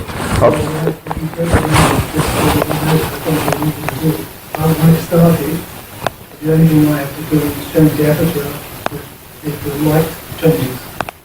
Okay, so it's just a light adjustment, no range adjustment, nothing like that? There's no, the only, as I said, the only thing I do, alter the aperture if the sun comes out or if the clouds come out. It's not an automatic aperture, that would affect the workings inside. Test the traffic. And the aperture would refer to the camera side of things, wouldn't it, not the laser? You don't change it in code, so it doesn't affect any of the electronics at all. Okay. You've written FAR in Exhibit 5 here. What does FAR mean? On the picture, directly next to AU 69 there. Oh, that's I haven't written that, so accepted. If you're only on one lane, you have need of review, whereas you've got certain far. So what is the purpose of distinguishing the difference? It just helps with focusing on it, that's all. Okay. It has nothing to do with a Doppler effect or a cosine angle or nothing? Yes, it has to do with the report. that you're not technically minded, so you can't answer that question, or that you don't know? It's only for the link to the thing you said that for the OS, so that we can just focus on the number plate. Yeah, this is in relation to the far word. You're stating that basically far and near would be in respect to whether the vehicle is in a close lane or the lane closest to the centre meridian. Is that what you're meaning? So if it's 5 lanes, then it's going to be on far, because focusing could be quite a distance away. Okay. But if it's only 1 lane you're doing, you put it on near, just because it's easier to focus. And what distance away was I from you? Do you have a measured, do you have have you noted the measurement of how the distance between myself? You don't need to. It's not part of the meaning? You don't need to know how Are you required to mark down the distance that you detected the vehicle's speed at?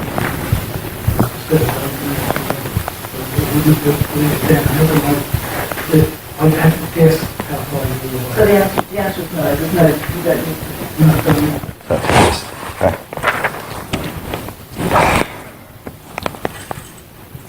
When was your last assessment of your competency?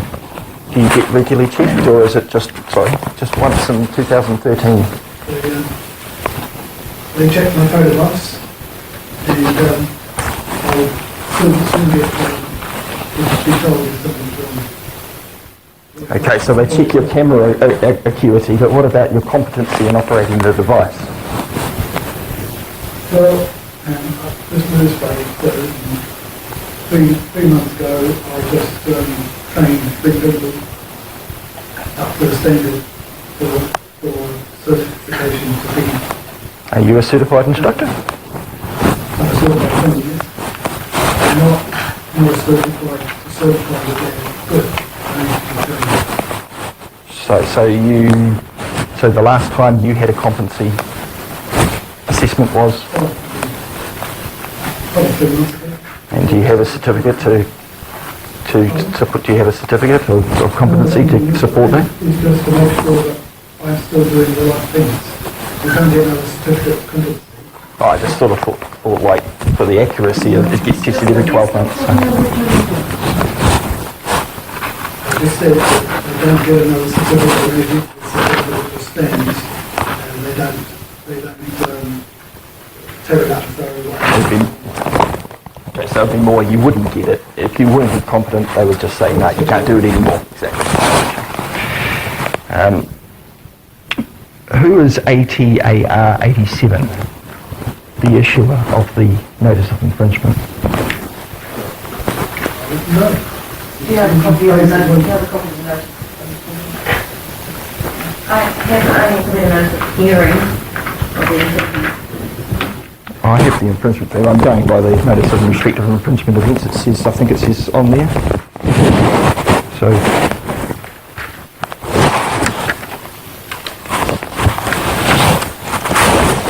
yeah, I've got that. Yes.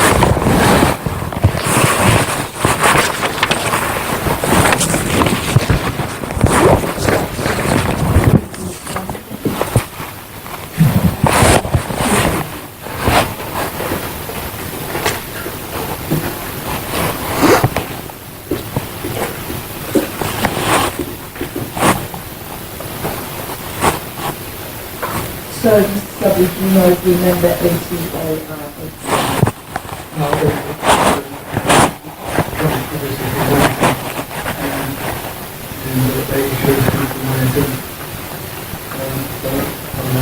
You don't know?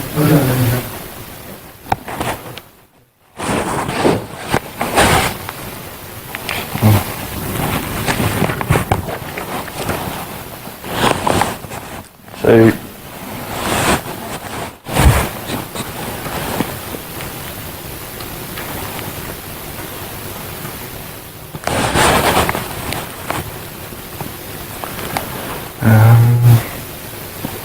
so the window wasn't tinted and it doesn't affect the radar.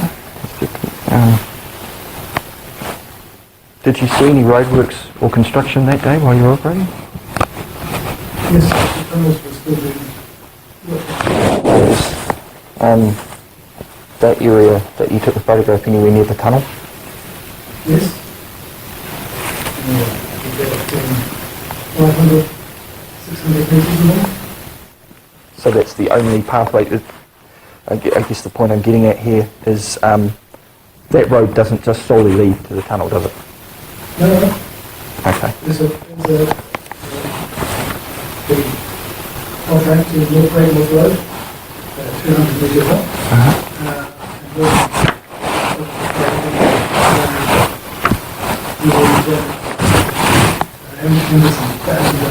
Was the tunnel open back then?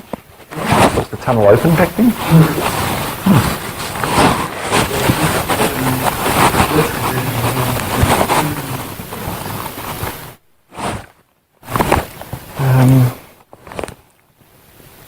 So, can you honestly say, beyond a reasonable doubt, that I was driving that vehicle? Mr. Scotland has already answered that question.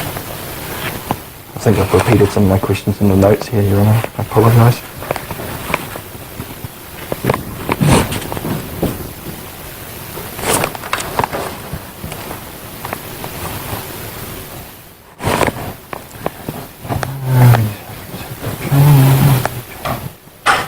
Are you legally trained at all? Are you legally trained to interpret legislation? To interpret legislation. Obviously, you write some references in your brief to legislation. I'm wondering if you actually understand what you're saying, if you have the comprehension of that, what you've written. That will help you and help other people that get who don't know what it means.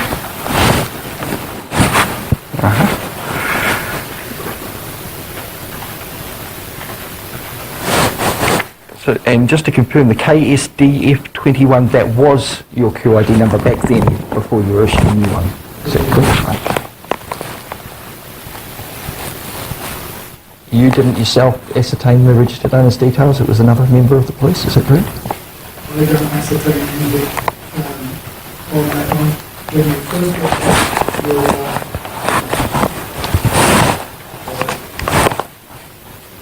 first hearing on the infringement notice, I don't even see the file until after that. After the first court case, I don't see the file until after that. You become the officer in charge, would that be correct? After pleas were entered.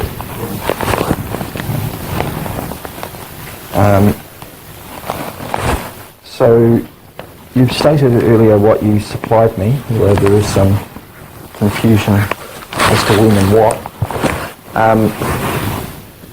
What generally, if anything other than what you've mentioned, would you supply to anyone questioning or challenging a speeding ticket? As the officer in charge, what is everything that you are aware of that you're supposed to supply the defendant? Everything I'm obliged to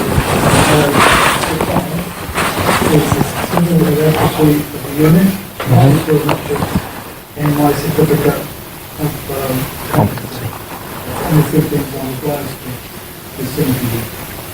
Okay. And I don't have to send my visibility, it's just to help people understand what I'm saying. Okay. And I send the photograph and your vehicle details and the other certificate with them, just so that you can correlate everything, and your vehicle certificates and the number plate on here is the same. Okay. So it's all solely done by the plate? Right? So it's all solely recognised by the plate, by the registration plate? Yes, sir. Okay. And that is why you get 28 days, it's like other employees and the workers. Oh, I requested a hearing 2 days after receiving that first ticket, so there wasn't 28 days. Who's responsible for issuing out the infringement notices, the reminder notices, those sorts of things? The Bureau. Anyone in particular? I've never been there, so I don't know anyone there. Okay. I don't know who. Would it be fair to say that it's not left in your hands to issue the infringement or has anything to do with the process prior to a plea being entered? I don't get the part at all. I don't know what goes on until I get the file, and then I send it to my police. Okay, so the reason I'm asking is because I was referred to ask you for information back in October. So I'm trying to figure out who I'm supposed to be asking for what and when. Why is that? We'd already had one hearing before by that time. Okay. At this stage, no further questions, right? Oh, we are waiting. Hence at this stage. Do you want your stuff back? Yeah, then break the 10 minutes quarter of an hour. Yeah. And then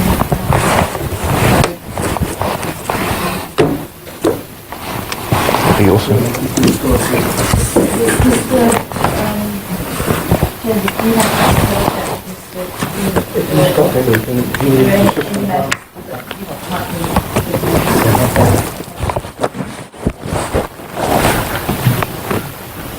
Do that in the break. I can do it. No, if it's only referring to 133 and stuff, I've got copies of that myself. I just couldn't have them with me to review. Thank you.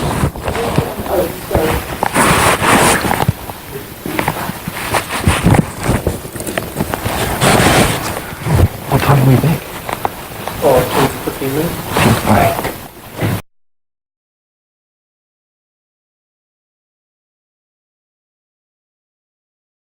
Is there anything you want to speak with me about? In regards to this module, he's just stated that the laser has no effect through glass. In that module it states it is affected by glass, it affects the range. He also has the ability to alter the range. It also states in that manual that him moving inside the vehicle does affect it. It also states that he shouldn't be operating it in heavy rain. All things he's just said the opposite of. So That's a matter of a if submission. he's done 20 hours training on that manual, he should know this stuff. Yeah. And he shouldn't be telling me the complete opposite for an answer, should he? Well, that's a fairly sort of technical thing, but Well, he's been trained in that module. It shouldn't be a technical question. Well- He should have seen that module and know those answers as I have by reading it. Well, yes, well, could do. If he's been doing this for 5 years, mate, he should know that. Well, look, what the court is obligated to ask you, after any re-examination by the prosecutor, she will ask a few questions and things like that. From me, No. she won't get much luck out of that one, I'll tell you that. No, well, but then you've got to make a decision as to whether you want to do it. I'm innocent. If you don't wish to give evidence, you simply let the judge know that that is the case for the defence. In other words, you've had your bit, you're not getting evidence, and then the judge will invite you to make any particular submissions that you want to make. And that's at where I various can- points, and that's where you do it. And then When do I get to read this motion? Do I get to read my motion to her? Only- When is the only- motion for dismissal only get after. dealt with? you've still got a problem with that. What? And that's what the legislation says, that all that is disclosure stuff is not subject to infringement stuff. Now, that's a statutory requirement. I don't know how you're going to go over that. Well, it's simple, because they keep mentioning, see the report there? Section 12.1. This is in accordance, so why mention that if there has no... That's not evidence. Look, Well, it's what they've written down, and they keep telling me it's applicable. So you can't turn around and say that that's not applicable after giving me Well, that's a it. matter for submission to judge matters and what have you. You can tell her anything you want to in respect of it. She probably is something she can't deal with, but at the end Why of it, can't you deal with the motion? well, she's got to make a finding first. She hasn't got there yet. So the motions only get heard after the findings? Yes, that's what she told you this morning. Yeah, well, she said that she can't give me, can't be the successful defendant. hasn't heard any of the as she evidence, put it. so- I mean, I thought we were under the impression she was going to dismiss the case as soon as she saw those emails acknowledging that I'd sent that information.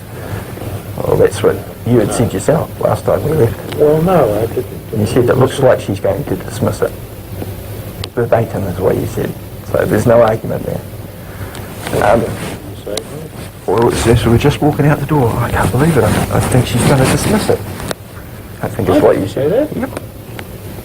You didn't say a word. Mm-hmm. Okay. You're mistaken. No, I'm not. But that's all right. Look, the key to it is, as I said in that email to you, if you're trying to be helpful to you, Is sussing out who the driver is. Not my obligation to. But I'm saying that is what it's about. That's what the decision will be all about. About? Is that you're before the courts because there was no response to the... Incorrect. Don't tell me there was no response to them. I sent them a letter. Did you see the letter dated the 8th of May? That I sent to the... Well, this is the first one. I got the ticket on the 6th of May. 8th of May I respond, asking for proof of authority, proof of claim, proof of jurisdiction, and if they can't provide those things, to have a court hearing. I requested a hearing. It didn't automatically go to a court hearing. Okay? So, I'm not angry with you. I'm very passionate when I speak.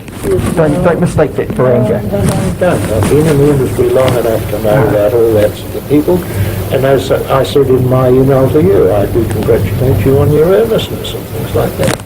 But the blunt reality of a lot of things, it comes down to the fact of whether or not you were the driver, and if you weren't, who was? Does it not come down to the prosecution proving their case?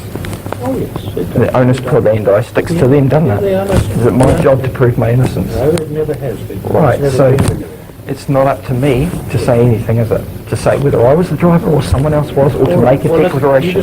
Declaration is a confession. You just make whatever submission. Just once the prosecutor is finished with any question that she might ask the witness, the judge she will then say that is the prosecution case.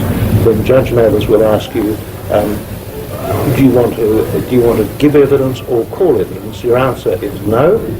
And then what's the difference between calling evidence? What's calling evidence? You can call witnesses on your phone. Oh, it's either you either call witness or you just come along. I get that. Something else. And then she will then ask whether or not you've got any submissions, and away you go. Let it rip. Then the legal argument has fun, does it? I wasn't too sure. I get the point about legal argument, but yeah, granted, he's not legally trained, so he can't really have that argument. No. That's why I asked him. Most witnesses aren't. He writes all that guff down in the brief about land transport, risk land transport. What's he writing down? Something he doesn't really understand or comprehend? I think it's a stock sort of it's a stock letter that goes out to everyone in the hope that they... Well, he's the one that's authoring it. He should know what he's putting down on paper, shouldn't he? Well, I think he probably does a week. He's certainly not legally trained. Certainly not very clear on many things, but we'll show that in the manual. Ah, fun and games.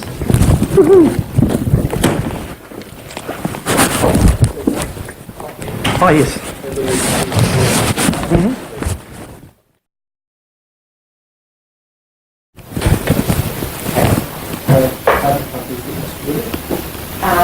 So, if I have copy of the evidence and that is there enough? I think it's good there.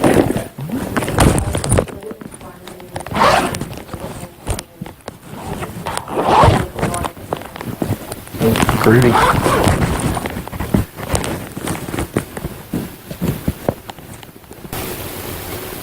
Range is the fog. Point out the bit. Control adjusted so they can adjust the sensitivity. The atmospheric conditions such as rain, mist and fog will affect the radar. You see it doesn't. Same with glass. He just said under oath that heavy rain can still use this. That wasn't the question, Roger. Wasn't the question, Roger? Was asked if it could be used in heavy rain, and he said yes. Okay? Incorrect. Well, yes,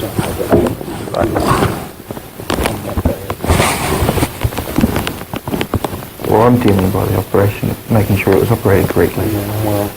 Competency and all that, you know?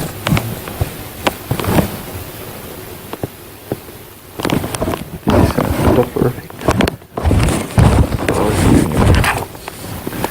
if you're going head to head, then there's no angle. If you're going there over the 5 lanes, then that angle's greater. At 40 degrees angle, instead of 100, it's reading 76. So it's only 75% accurate at that range and at that angle, isn't it? No, I understand. You agree with that? Doesn't really make it very accurate, then, does it? But then the people that pay are told, oh, well, it's better for you because it's better for you. It means you've done less speed. The whole thing's a scam to begin with. $86 million this year. That's what they're hoping we'll get. Well, I'm sure you will. It helps pay for the amicus.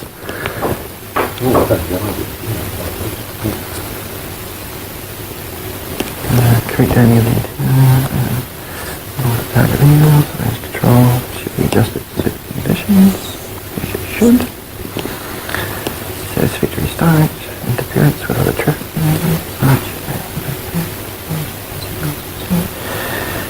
radar moving mode, I'm not interested in moving mode because he wasn't in a car chasing anyone. Shooting history. Must be visual observation first, followed by audio confirmation and then radar. Didn't do that.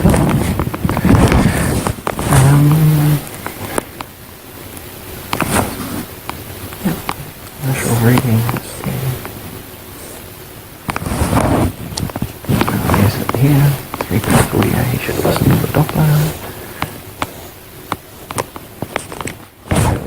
Push a button and automatic.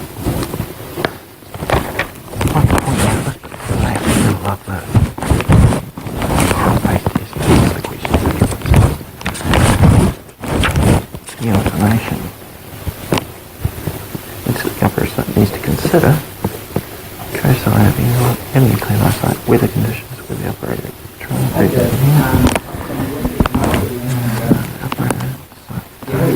Must have clean eyesight. So my car clearer.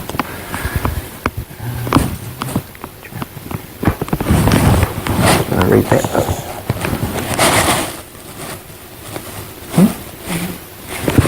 That's sort of an opposite of what was being told. This way, also says something about going through windows. Patrol vehicles can affect the minimum range. Apparently it doesn't. Well, this is an operator's module, isn't it? No, I realise. And that's what he should have been trained on, yeah? Well, I don't. So if he's got 70% accuracy to be certified and proficient, you should know this stuff, shouldn't you? Because I do. I've been reading through it. What's the button? What's this button? Not to be upgraded from motorcycles. Really? I've seen that happen. That's later anyway. It's not radar. But yeah, there's your weather conditions, but granted that had no bearing as to the day.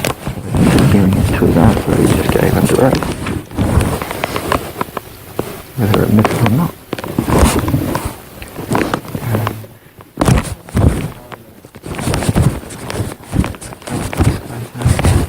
Evidential requirements.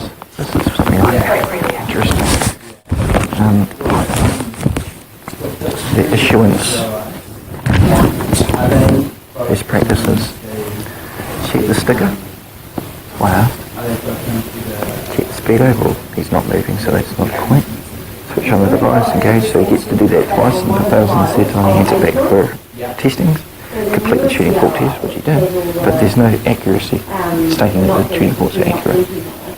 There's nothing stating that that serial number of that tuning fork is accurate anywhere. Is it? We want to make a lot of these things and possibly the court, if you tried to make these sort of oral, would you feel more comfortable in typing it out in a document? No, I've already wasted 100 hours typing a motion that hasn't even been read, and it's been in the court's hands for a month. That's a different issue. What you want to be asked to legal position in respect of the case against you. Just wondering whether or not you would prefer the time to be able to put it in writing and put it down cogently. I see what you're saying, but no, I don't want to come back another day, to be quite honest. I want to get this over and done with now. I mean, it's costing me 226 every social. That's the cost, isn't it? Well, the taxpayers are welcome to pay without the obligation to do so. They can go right ahead. They don't need to complain about it. Taxation is theft, in case you hadn't noticed. Don't you? Really? Of course you are. You're on the good side of it. Why wouldn't you be? Well, I think we did. Really? Well, because you've been doing well for 50 years. Right then. So you have got some bad. Taxpayers pay for all this, so you can. Exactly. We all are. Aren't we? No, we've been through that one before. Yeah, zap it. As you'll notice, the operator must. So why is he getting sent to Wellington initially? The operator must record the details on read, identify the offence, check the infringement, record the appropriate precedent, and there's another point there where he's supposed to record the distance that it was detected from, which apparently he doesn't care about. Completes all part of the notice. Bulk centre. It's not dealt with on the case by case. That's ridiculous. Well, he didn't stop one person of those 760 people from speeding. All he did was collect revenue. No, it isn't. It isn't, because if you want to stop someone from speeding, stop them from speeding. Don't take their money and then they'll race to get another ticket, won't they? And as long as they see it, you don't want to do it. No. That's why they have cameras. It makes a lot more money this way than having a cop pull someone on the side of the road. I'm very familiar with this area. Are you? You should read this. Well, you weren't familiar, right?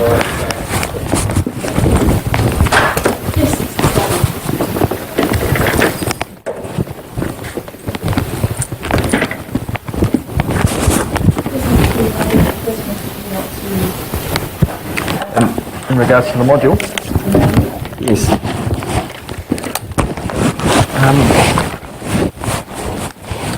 Bear with me while I find these here.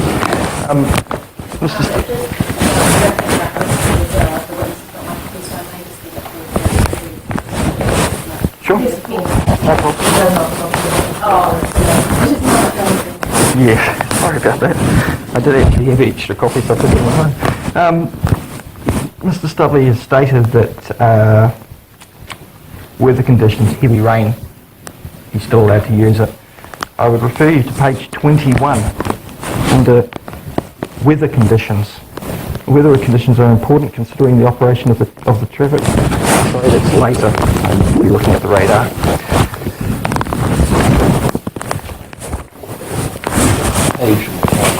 Yes. This is an old module, and older cameras that we use now, what they cameras that only came out in 2009. So really, the relevant details in this module is really not effective here. It states key information in regards to the range control should be adjusted to suit the operational conditions, and you stated you couldn't adjust the range of it. Today, it's 2001, it says it at the bottom of the page, in the left-hand corner. It's not referring to any particular camera, it's referring to radar and laser operating. It doesn't refer to any particular type. This manual doesn't specify any particular type of camera to be used. All it does is identify and distinguish between laser and radar. There are two separate parts, and that's that. It's not a matter of what camera it's meant for. There are different manuals for the different cameras, I'm sure. This is to do with the operating manual. If you want to respond to the statement that Mr. Dean just made. Yeah, this operating module all the stuff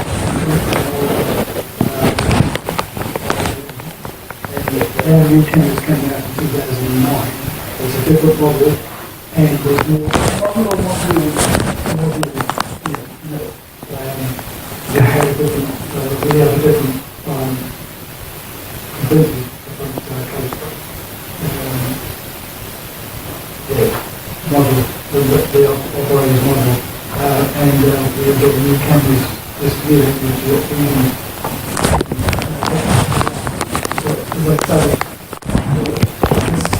then we go to some of the static cameras as well that were available then. The static cameras today can actually tell you what lane you're in, whereas the last ones in 2001 couldn't. So they're updating and upgrading all the cameras all the time. So what this it refers to here might not be relevant to, well, what is not relevant today. So radar has changed in its detection? Radars have changed, computers have been updated, and the cameras have been updated as well. Okay, and this model doesn't distinguish between one camera from another. It was written in 2001 for the cameras that went back then. Now, it's new ones. Sorry, but this doesn't... Yes.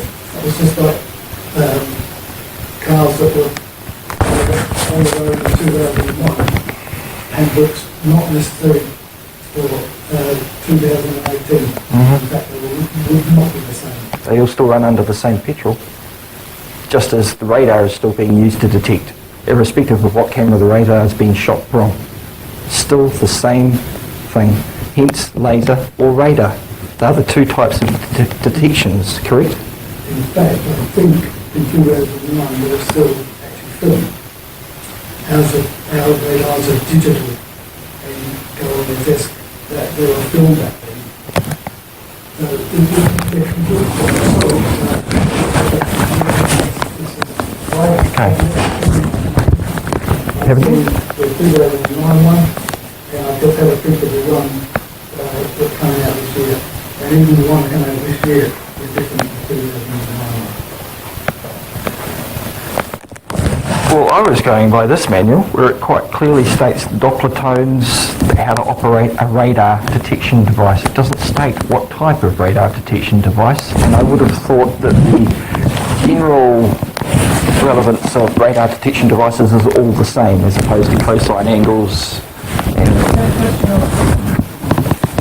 so, I'll just finish off with the question. So, therefore, this manual would still easily tell anyone how to operate a radar detection device. Is that correct?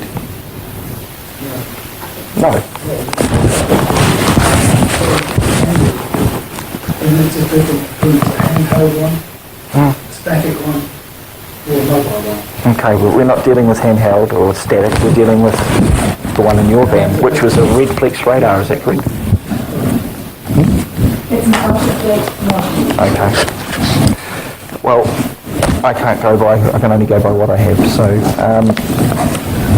it is my understanding that it cannot be operated in heavy rain because the rain reflects the radar back, as opposed to radar is either absorbed or reflected, so yeah.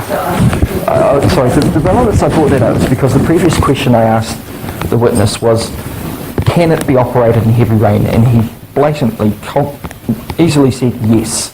Now I'm going by a manual that says it's not to be operated in heavy rain. So there's my conclusion.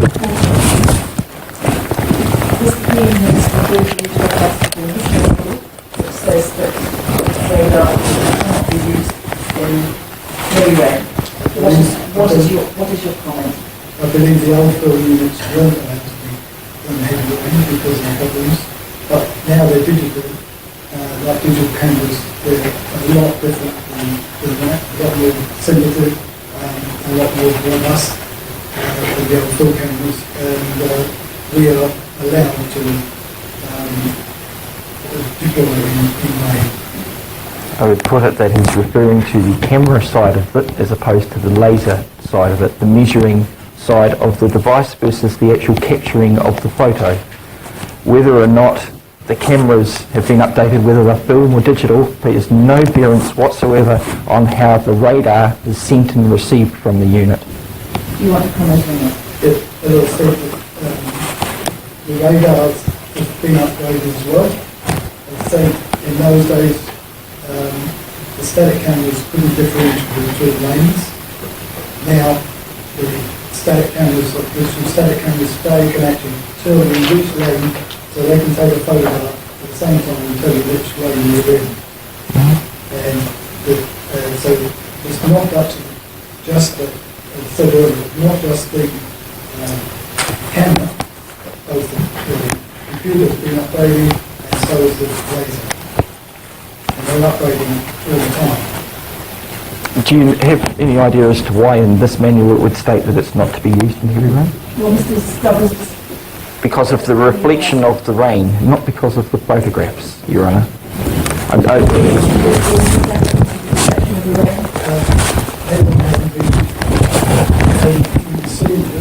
say whether it was or not, and I didn't operate what film cameras tools on. This does not refer to wet film. Not certified in comments on that.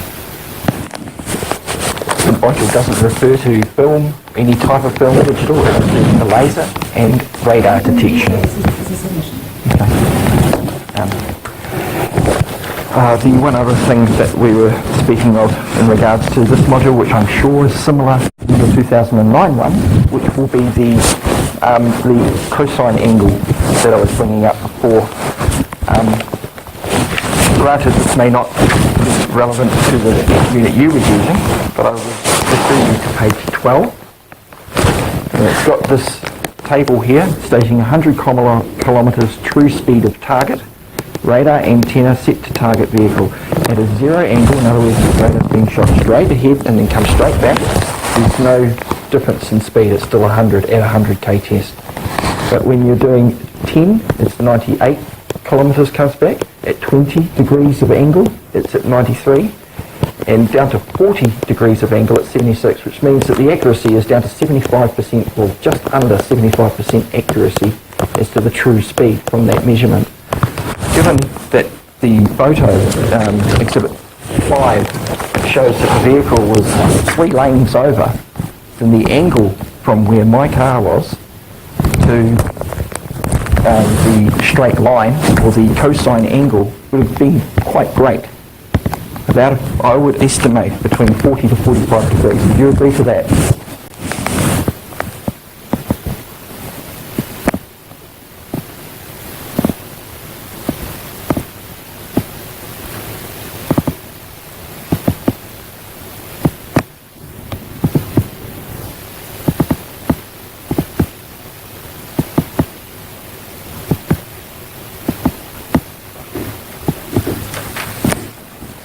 What you're trying to say is that if it's still at 20 degrees, then instead of you doing 100, you're only doing 93. It'll only be picked up as 93. So your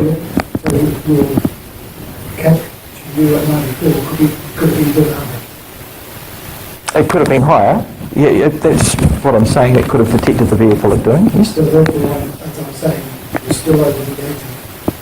I'm talking about the accuracy of the device.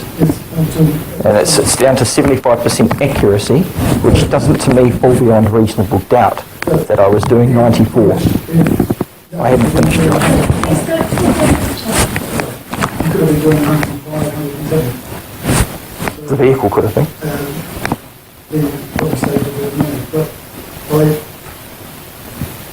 But I think that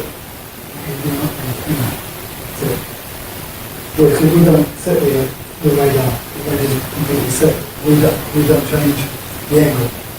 Like I said right at the beginning, we set a parallel, and that's set. We can't change that. There's no way. What changes is the length. This is not just an operator's manual for a camera operator. This is an operator's manual for the technician as well. You know what I mean? Well, it doesn't say technician's module here, it says operator's module, which is what I'm going by. And as I said, I can't alter that cosine. I would believe the cosine angle would be altered depending on where the vehicle is that it's detected. Whether the vehicle is in the closest lane, then that cosine angle is less. If the vehicle's on the third lane out, then that cosine angle is greater. And you can see by the depiction in the picture as to what it's referring to. Yeah, that angle. The same cosine. Sees the same angle. If you can see where that line is on that vehicle, you see how it's got the little measurement of 20 degrees on that angle on that little picture there? Okay, that's the angle that's varying between 0 to 40 in that little table. So saying that that stays the same is not quite correct, is it? Because that angle would depend on which lane the vehicle's in, which means that that cosine angle would be greater or less from where the radar detection is. Or are you saying it's the same cosine angle irrespective of which lane the vehicle's in, that cosine angle is still going to be 10 degrees irrespective? Yes. So the camera turns? Well, he said yes, I was just starting with my next question. If you've got a right angle triangle like that, that's a right angle, right at point, and right angle is still here. Sure. So you're saying that when it gets to here, it's a right angle. I'm saying depending on which lane the vehicle's in. Lane 1, lane 2, lane 3. Lane 1, 20 degrees cosine angle. Lane 2, 30 degrees cosine angle. Lane 3, 40 degrees because the car is further to the left or right of where the detection device is. And the cosine angle is measured from the distance of the radar to out to a 90 degree angle to where the vehicle is, and then over. And then that's your, say, 50 metres to that. And then over to that side, you've still got your same cosine angle is greater. The point being is the accuracy of the device is lesser the greater the cosine effect, which means that it is not beyond a reasonable doubt. Because this is a number of very angle. It's still not There's no point. only if you open the right angle to that. Can you So you make it wider. So, at no point in that picture does it show you a right angle or a 90 degrees. It is showing you the difference between the detection of the device to the radar. If I'm looking straight at you, and then if I point the radar and it detects Judge Mathers, well, this angle is greater. This is more 40 degrees as opposed to 0 degrees looking straight at you and getting the signal straight back. When it shoots and it reflects off, say, Judge Mathers, which is at, say, 40 degrees, then that cosine angle is greater, but the accuracy is less. And granted that they favour the targeted vehicle that it's always going to be less, but my point is the fact that it is not as accurate. And if accuracy, or beyond reasonable doubt, should be established, surely there should be some level of accuracy. Your comment. I think you're being confused when Not at all. that opens, that's a different angle. But that picture, I will show you that's an angle, and that's 20, that's 45 degree angle, whatever it is. And when it's straight out like that, that's 90 degrees. You seem to keep coming back to this 90 degrees Well, I thing. think you're Because I going to can- have to agree To disagree. Because you're agreed to disagree. Yes. So can I just ask you one question?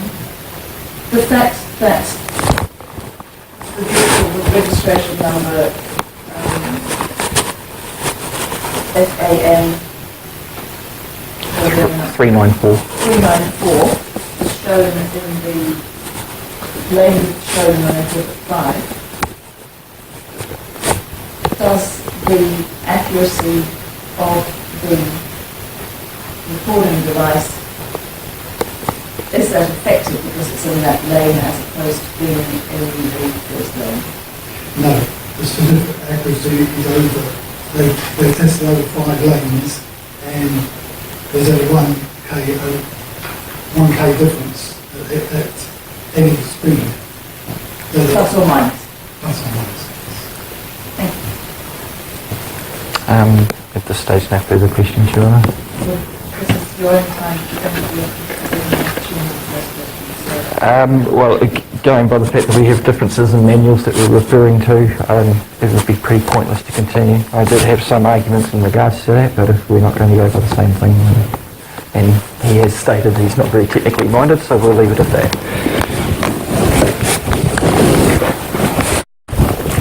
Well, Mr. Chairman, is there anything you want to say?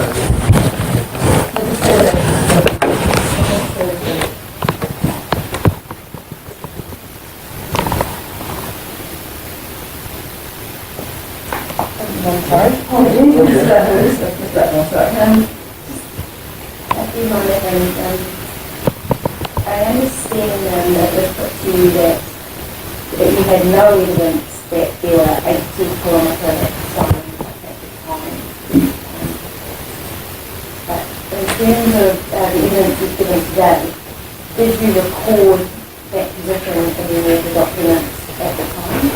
On the main point, let's say, school that it's on the record, and they kept it really on the time, so that maybe that's there.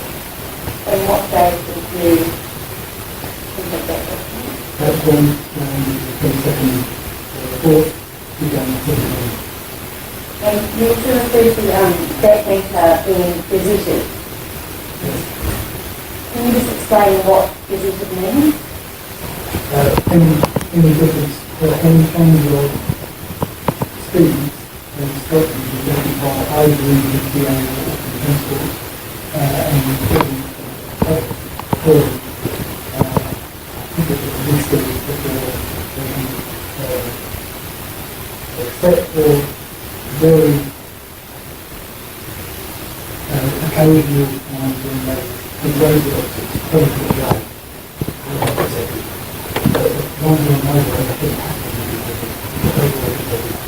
That you have particular knowledge that this area was visited. Yes.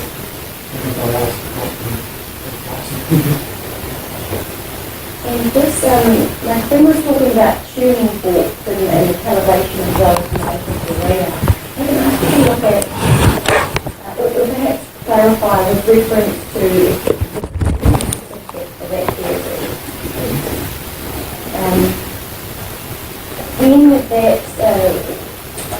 When everything is calibrated and covered by the certificate, does that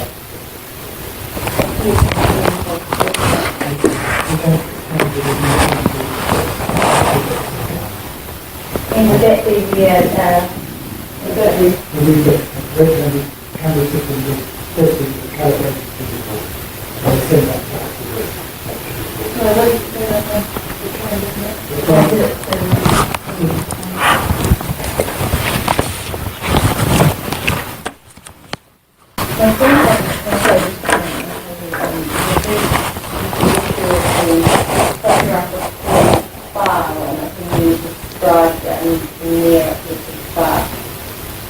how would that, or would that consideration apply, and how would it, if you were talking about a road that was a lane with traffic going in separate directions?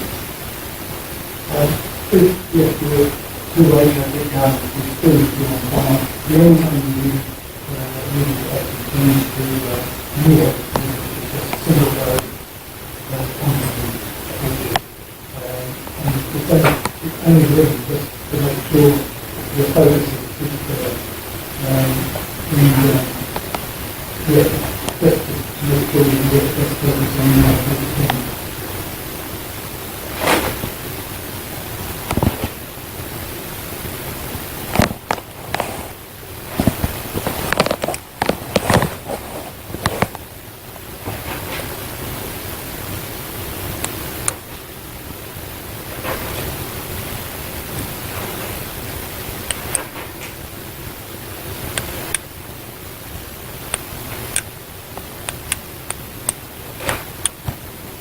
Just on that last point of the table from the manual that the defendant was asking you about the proposed zone and the accuracy, do you have any knowledge about that applying to the current channels that have been uploaded in work?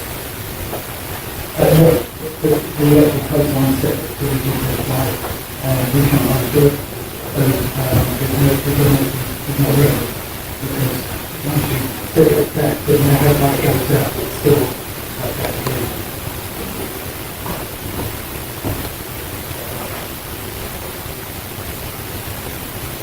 The other question that you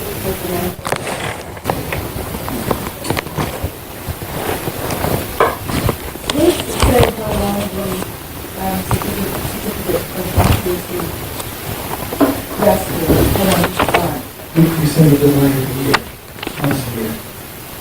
Where is the, where does it say what the date is for the rest of the year? Is there any It's just a document? date, it says a date of test. Date of test. There's a link for August 2016. But is there somewhere where it says? We don't know, we don't know the next time we test until we get to the next one. This time we, maybe test it. You have to, if you get good, it has to be tested again, and that will. And the document documents that exhibit 2 says this radar camera system is set to a power tuning fork. So the tuning fork that you were using, Yes, how do you know that's power? it comes back with the whole unit, and it goes back on it. And it's everything to do with that has to, as the unit, the unit has to go away to the camera. And the key that goes back to the unit is to make sure that it's still accurate as well. So the tuning fork has a locator. This one, the unit, it does.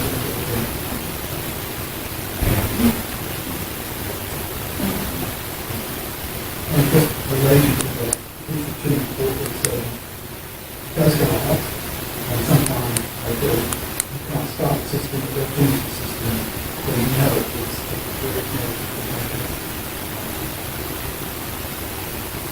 Thank you. Can I just bring up, You can raise a question as Well- what I said. as a result of what the prosecution's just re-examined him about, No, you can't. You can't. That's what I said. for the tuning fork, there's no certificate showing the accuracy of the tuning fork, is there? That hasn't been produced yet. Okay. And the Gazette, That's something that you can fix. You don't have to, you can raise as a, where he stated he'd heard from his superior that it had been gazetted, so that's third-hand information, that he was aware that it had been you gazetted? can raise that in the argument. Okay, thank you. Yes, similar to that last question about there being no certificate for use. I just referred to, I think it was dealt with in the regeneration for certificate accuracy. And can you please describe the application of that recorded certificate for the certificate? They don't actually supply the certificate that the actual camera can use it. Because if the tuning fork wasn't accurate, was it, first step and second step wouldn't go through. You can't start the whole system with that tuning fork being accurate. And this happens once or twice, and you go to get another one set up to be able to start the system. So it is its own right. It's got to be accurate to start the whole system. Thank you, Mr. President. Mr. King, do you want to produce the module? Do you want this to come as an exhibit? Would it hurt to? It's your case, so do you want it produced? You prefer to it? Yes, yeah, best to keep it there for the relevance. Yes, please. I would point out that there's no mention of that tuning fork serial number anywhere in a certificate of accuracy. It does state the You'll be giving your legal argument. So.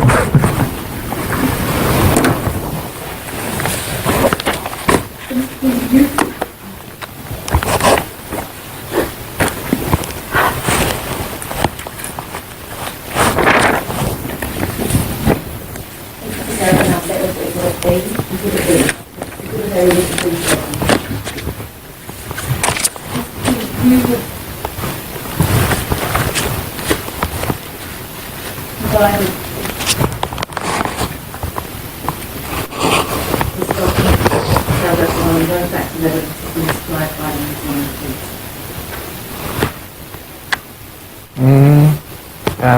Are you talking in regards to the motion for dismissal?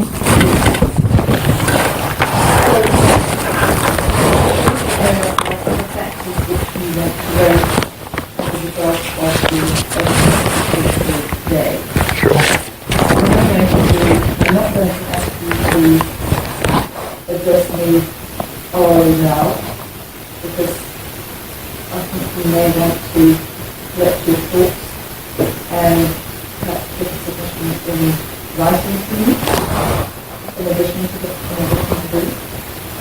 Well, there's 20 points on this. How many more faults do I need to find? Now here's the evidence, haven't you? If I was... Maybe that you want to correct this by deleting certain matters, so certain matters may have been resolved, and you may want to raise some additional matters, like the result and the human report and other matters which you may think are relevant. I'm not saying are relevant, but they're... Are you suggesting we come back for another day, Your Honour?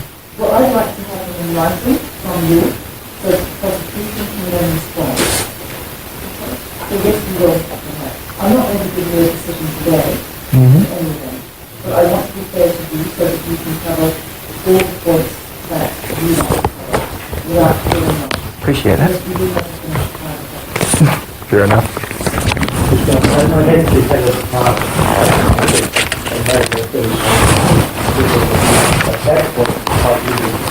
No. I just want to get it over and done with, Your Honour. It's dragged on for 10 months.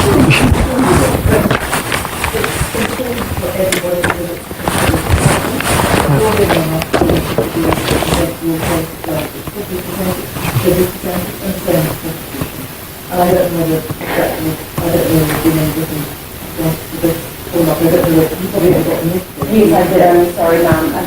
Yes, I think it's a good way to do that. I wonder whether also if I should raise a few statutory provisions which apply to certain presumptions of very sinister. So the defendant has no chance.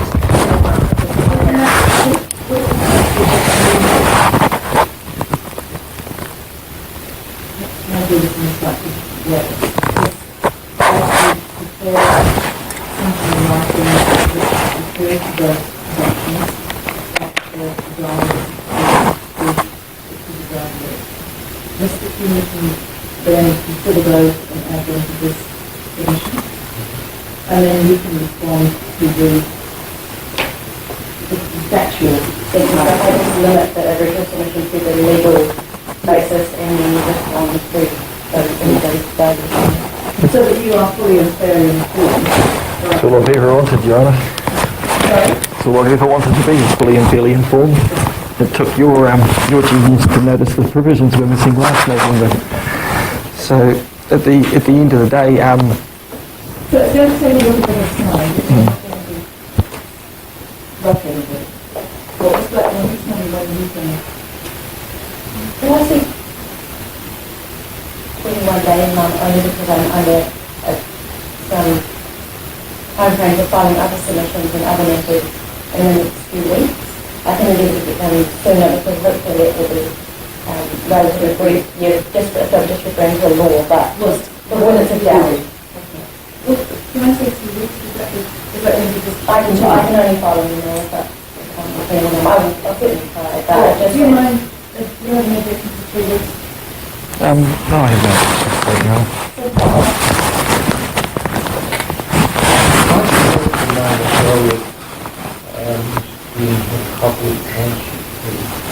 From today. Appreciate that. And then the 3 weeks after that? So 3 weeks to get from the... 3 weeks? Okay.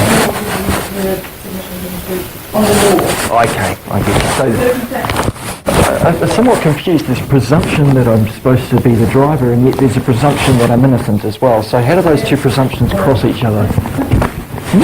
I'm confused there. Well, you might need to talk to the lawyer.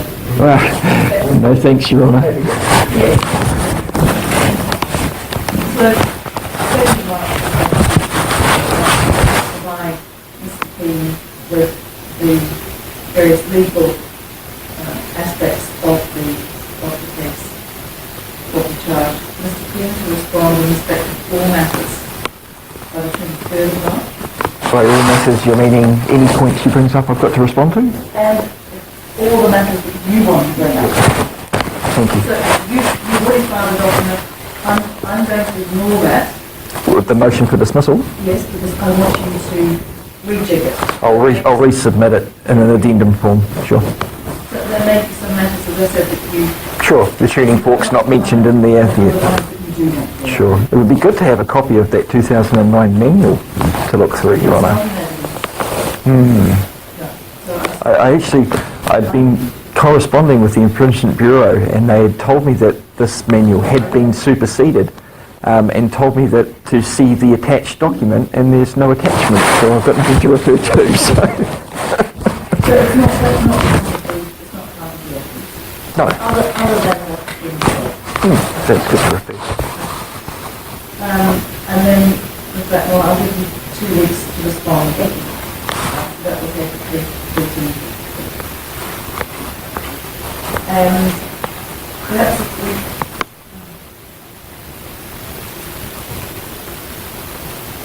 I have a difficulty thinking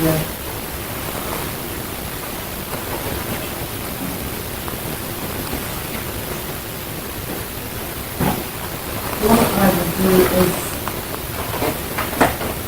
adjourn the matter to the 26th of April. I'm not sure whether I will be in a position to give you a written decision by then, but I hope I can give you the result. Okay. Because I'm going to be away on leave for a month the following day. So the new submissions I should get to the court before showing up next time, or? Yes, yes, yes. So I'm going to go through those dates again. Is that more like,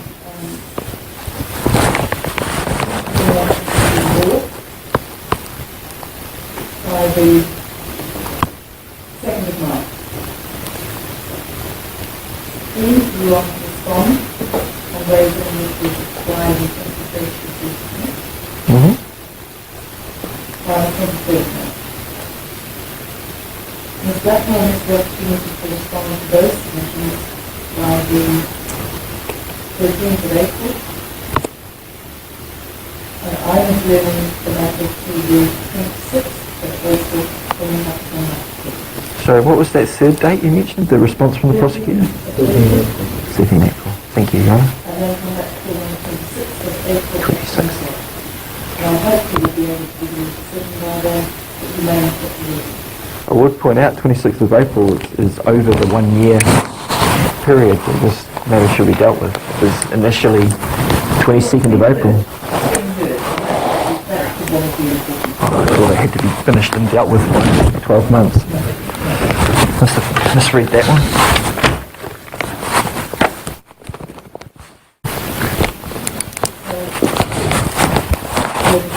Thank you. So we have to do the 26th of April.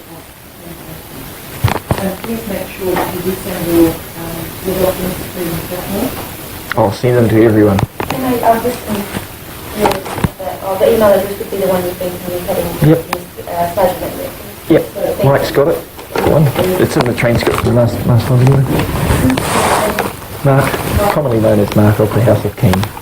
Mark 3802@gmail.com. Correct. And Mr. Chairman, this is copied in. Sure. I'm very good at filling him in, don't you, Eric? I've printed out about 3,000 pieces of paper.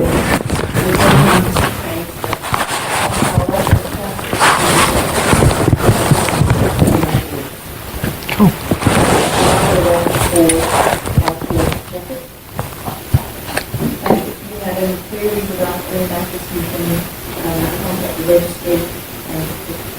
I've found that somewhat difficult, Your Honour. I've put in questions and to the registry since the 16th of November. I've asked for evidence of filings. I have had no response from them. They've asked me to clarify what I want.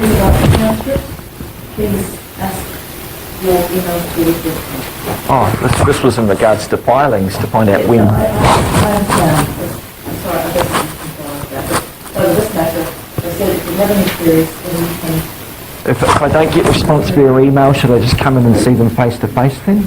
because if I don't get a response via email, well, I have, and they suggested I contact Mr. Chambers, and I did all of that, and I still got no response in regards to my questions or clarifications from the court.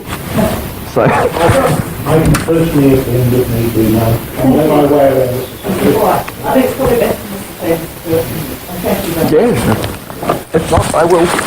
I'm more than happy to come in and question anybody.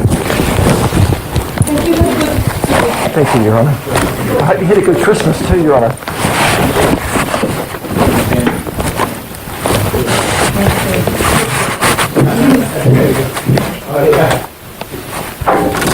Ruby. All right.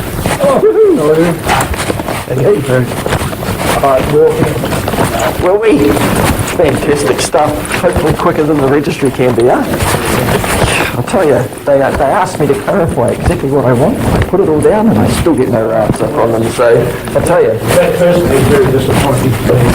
Well, I have a right to these documents and I'm not getting supplied them.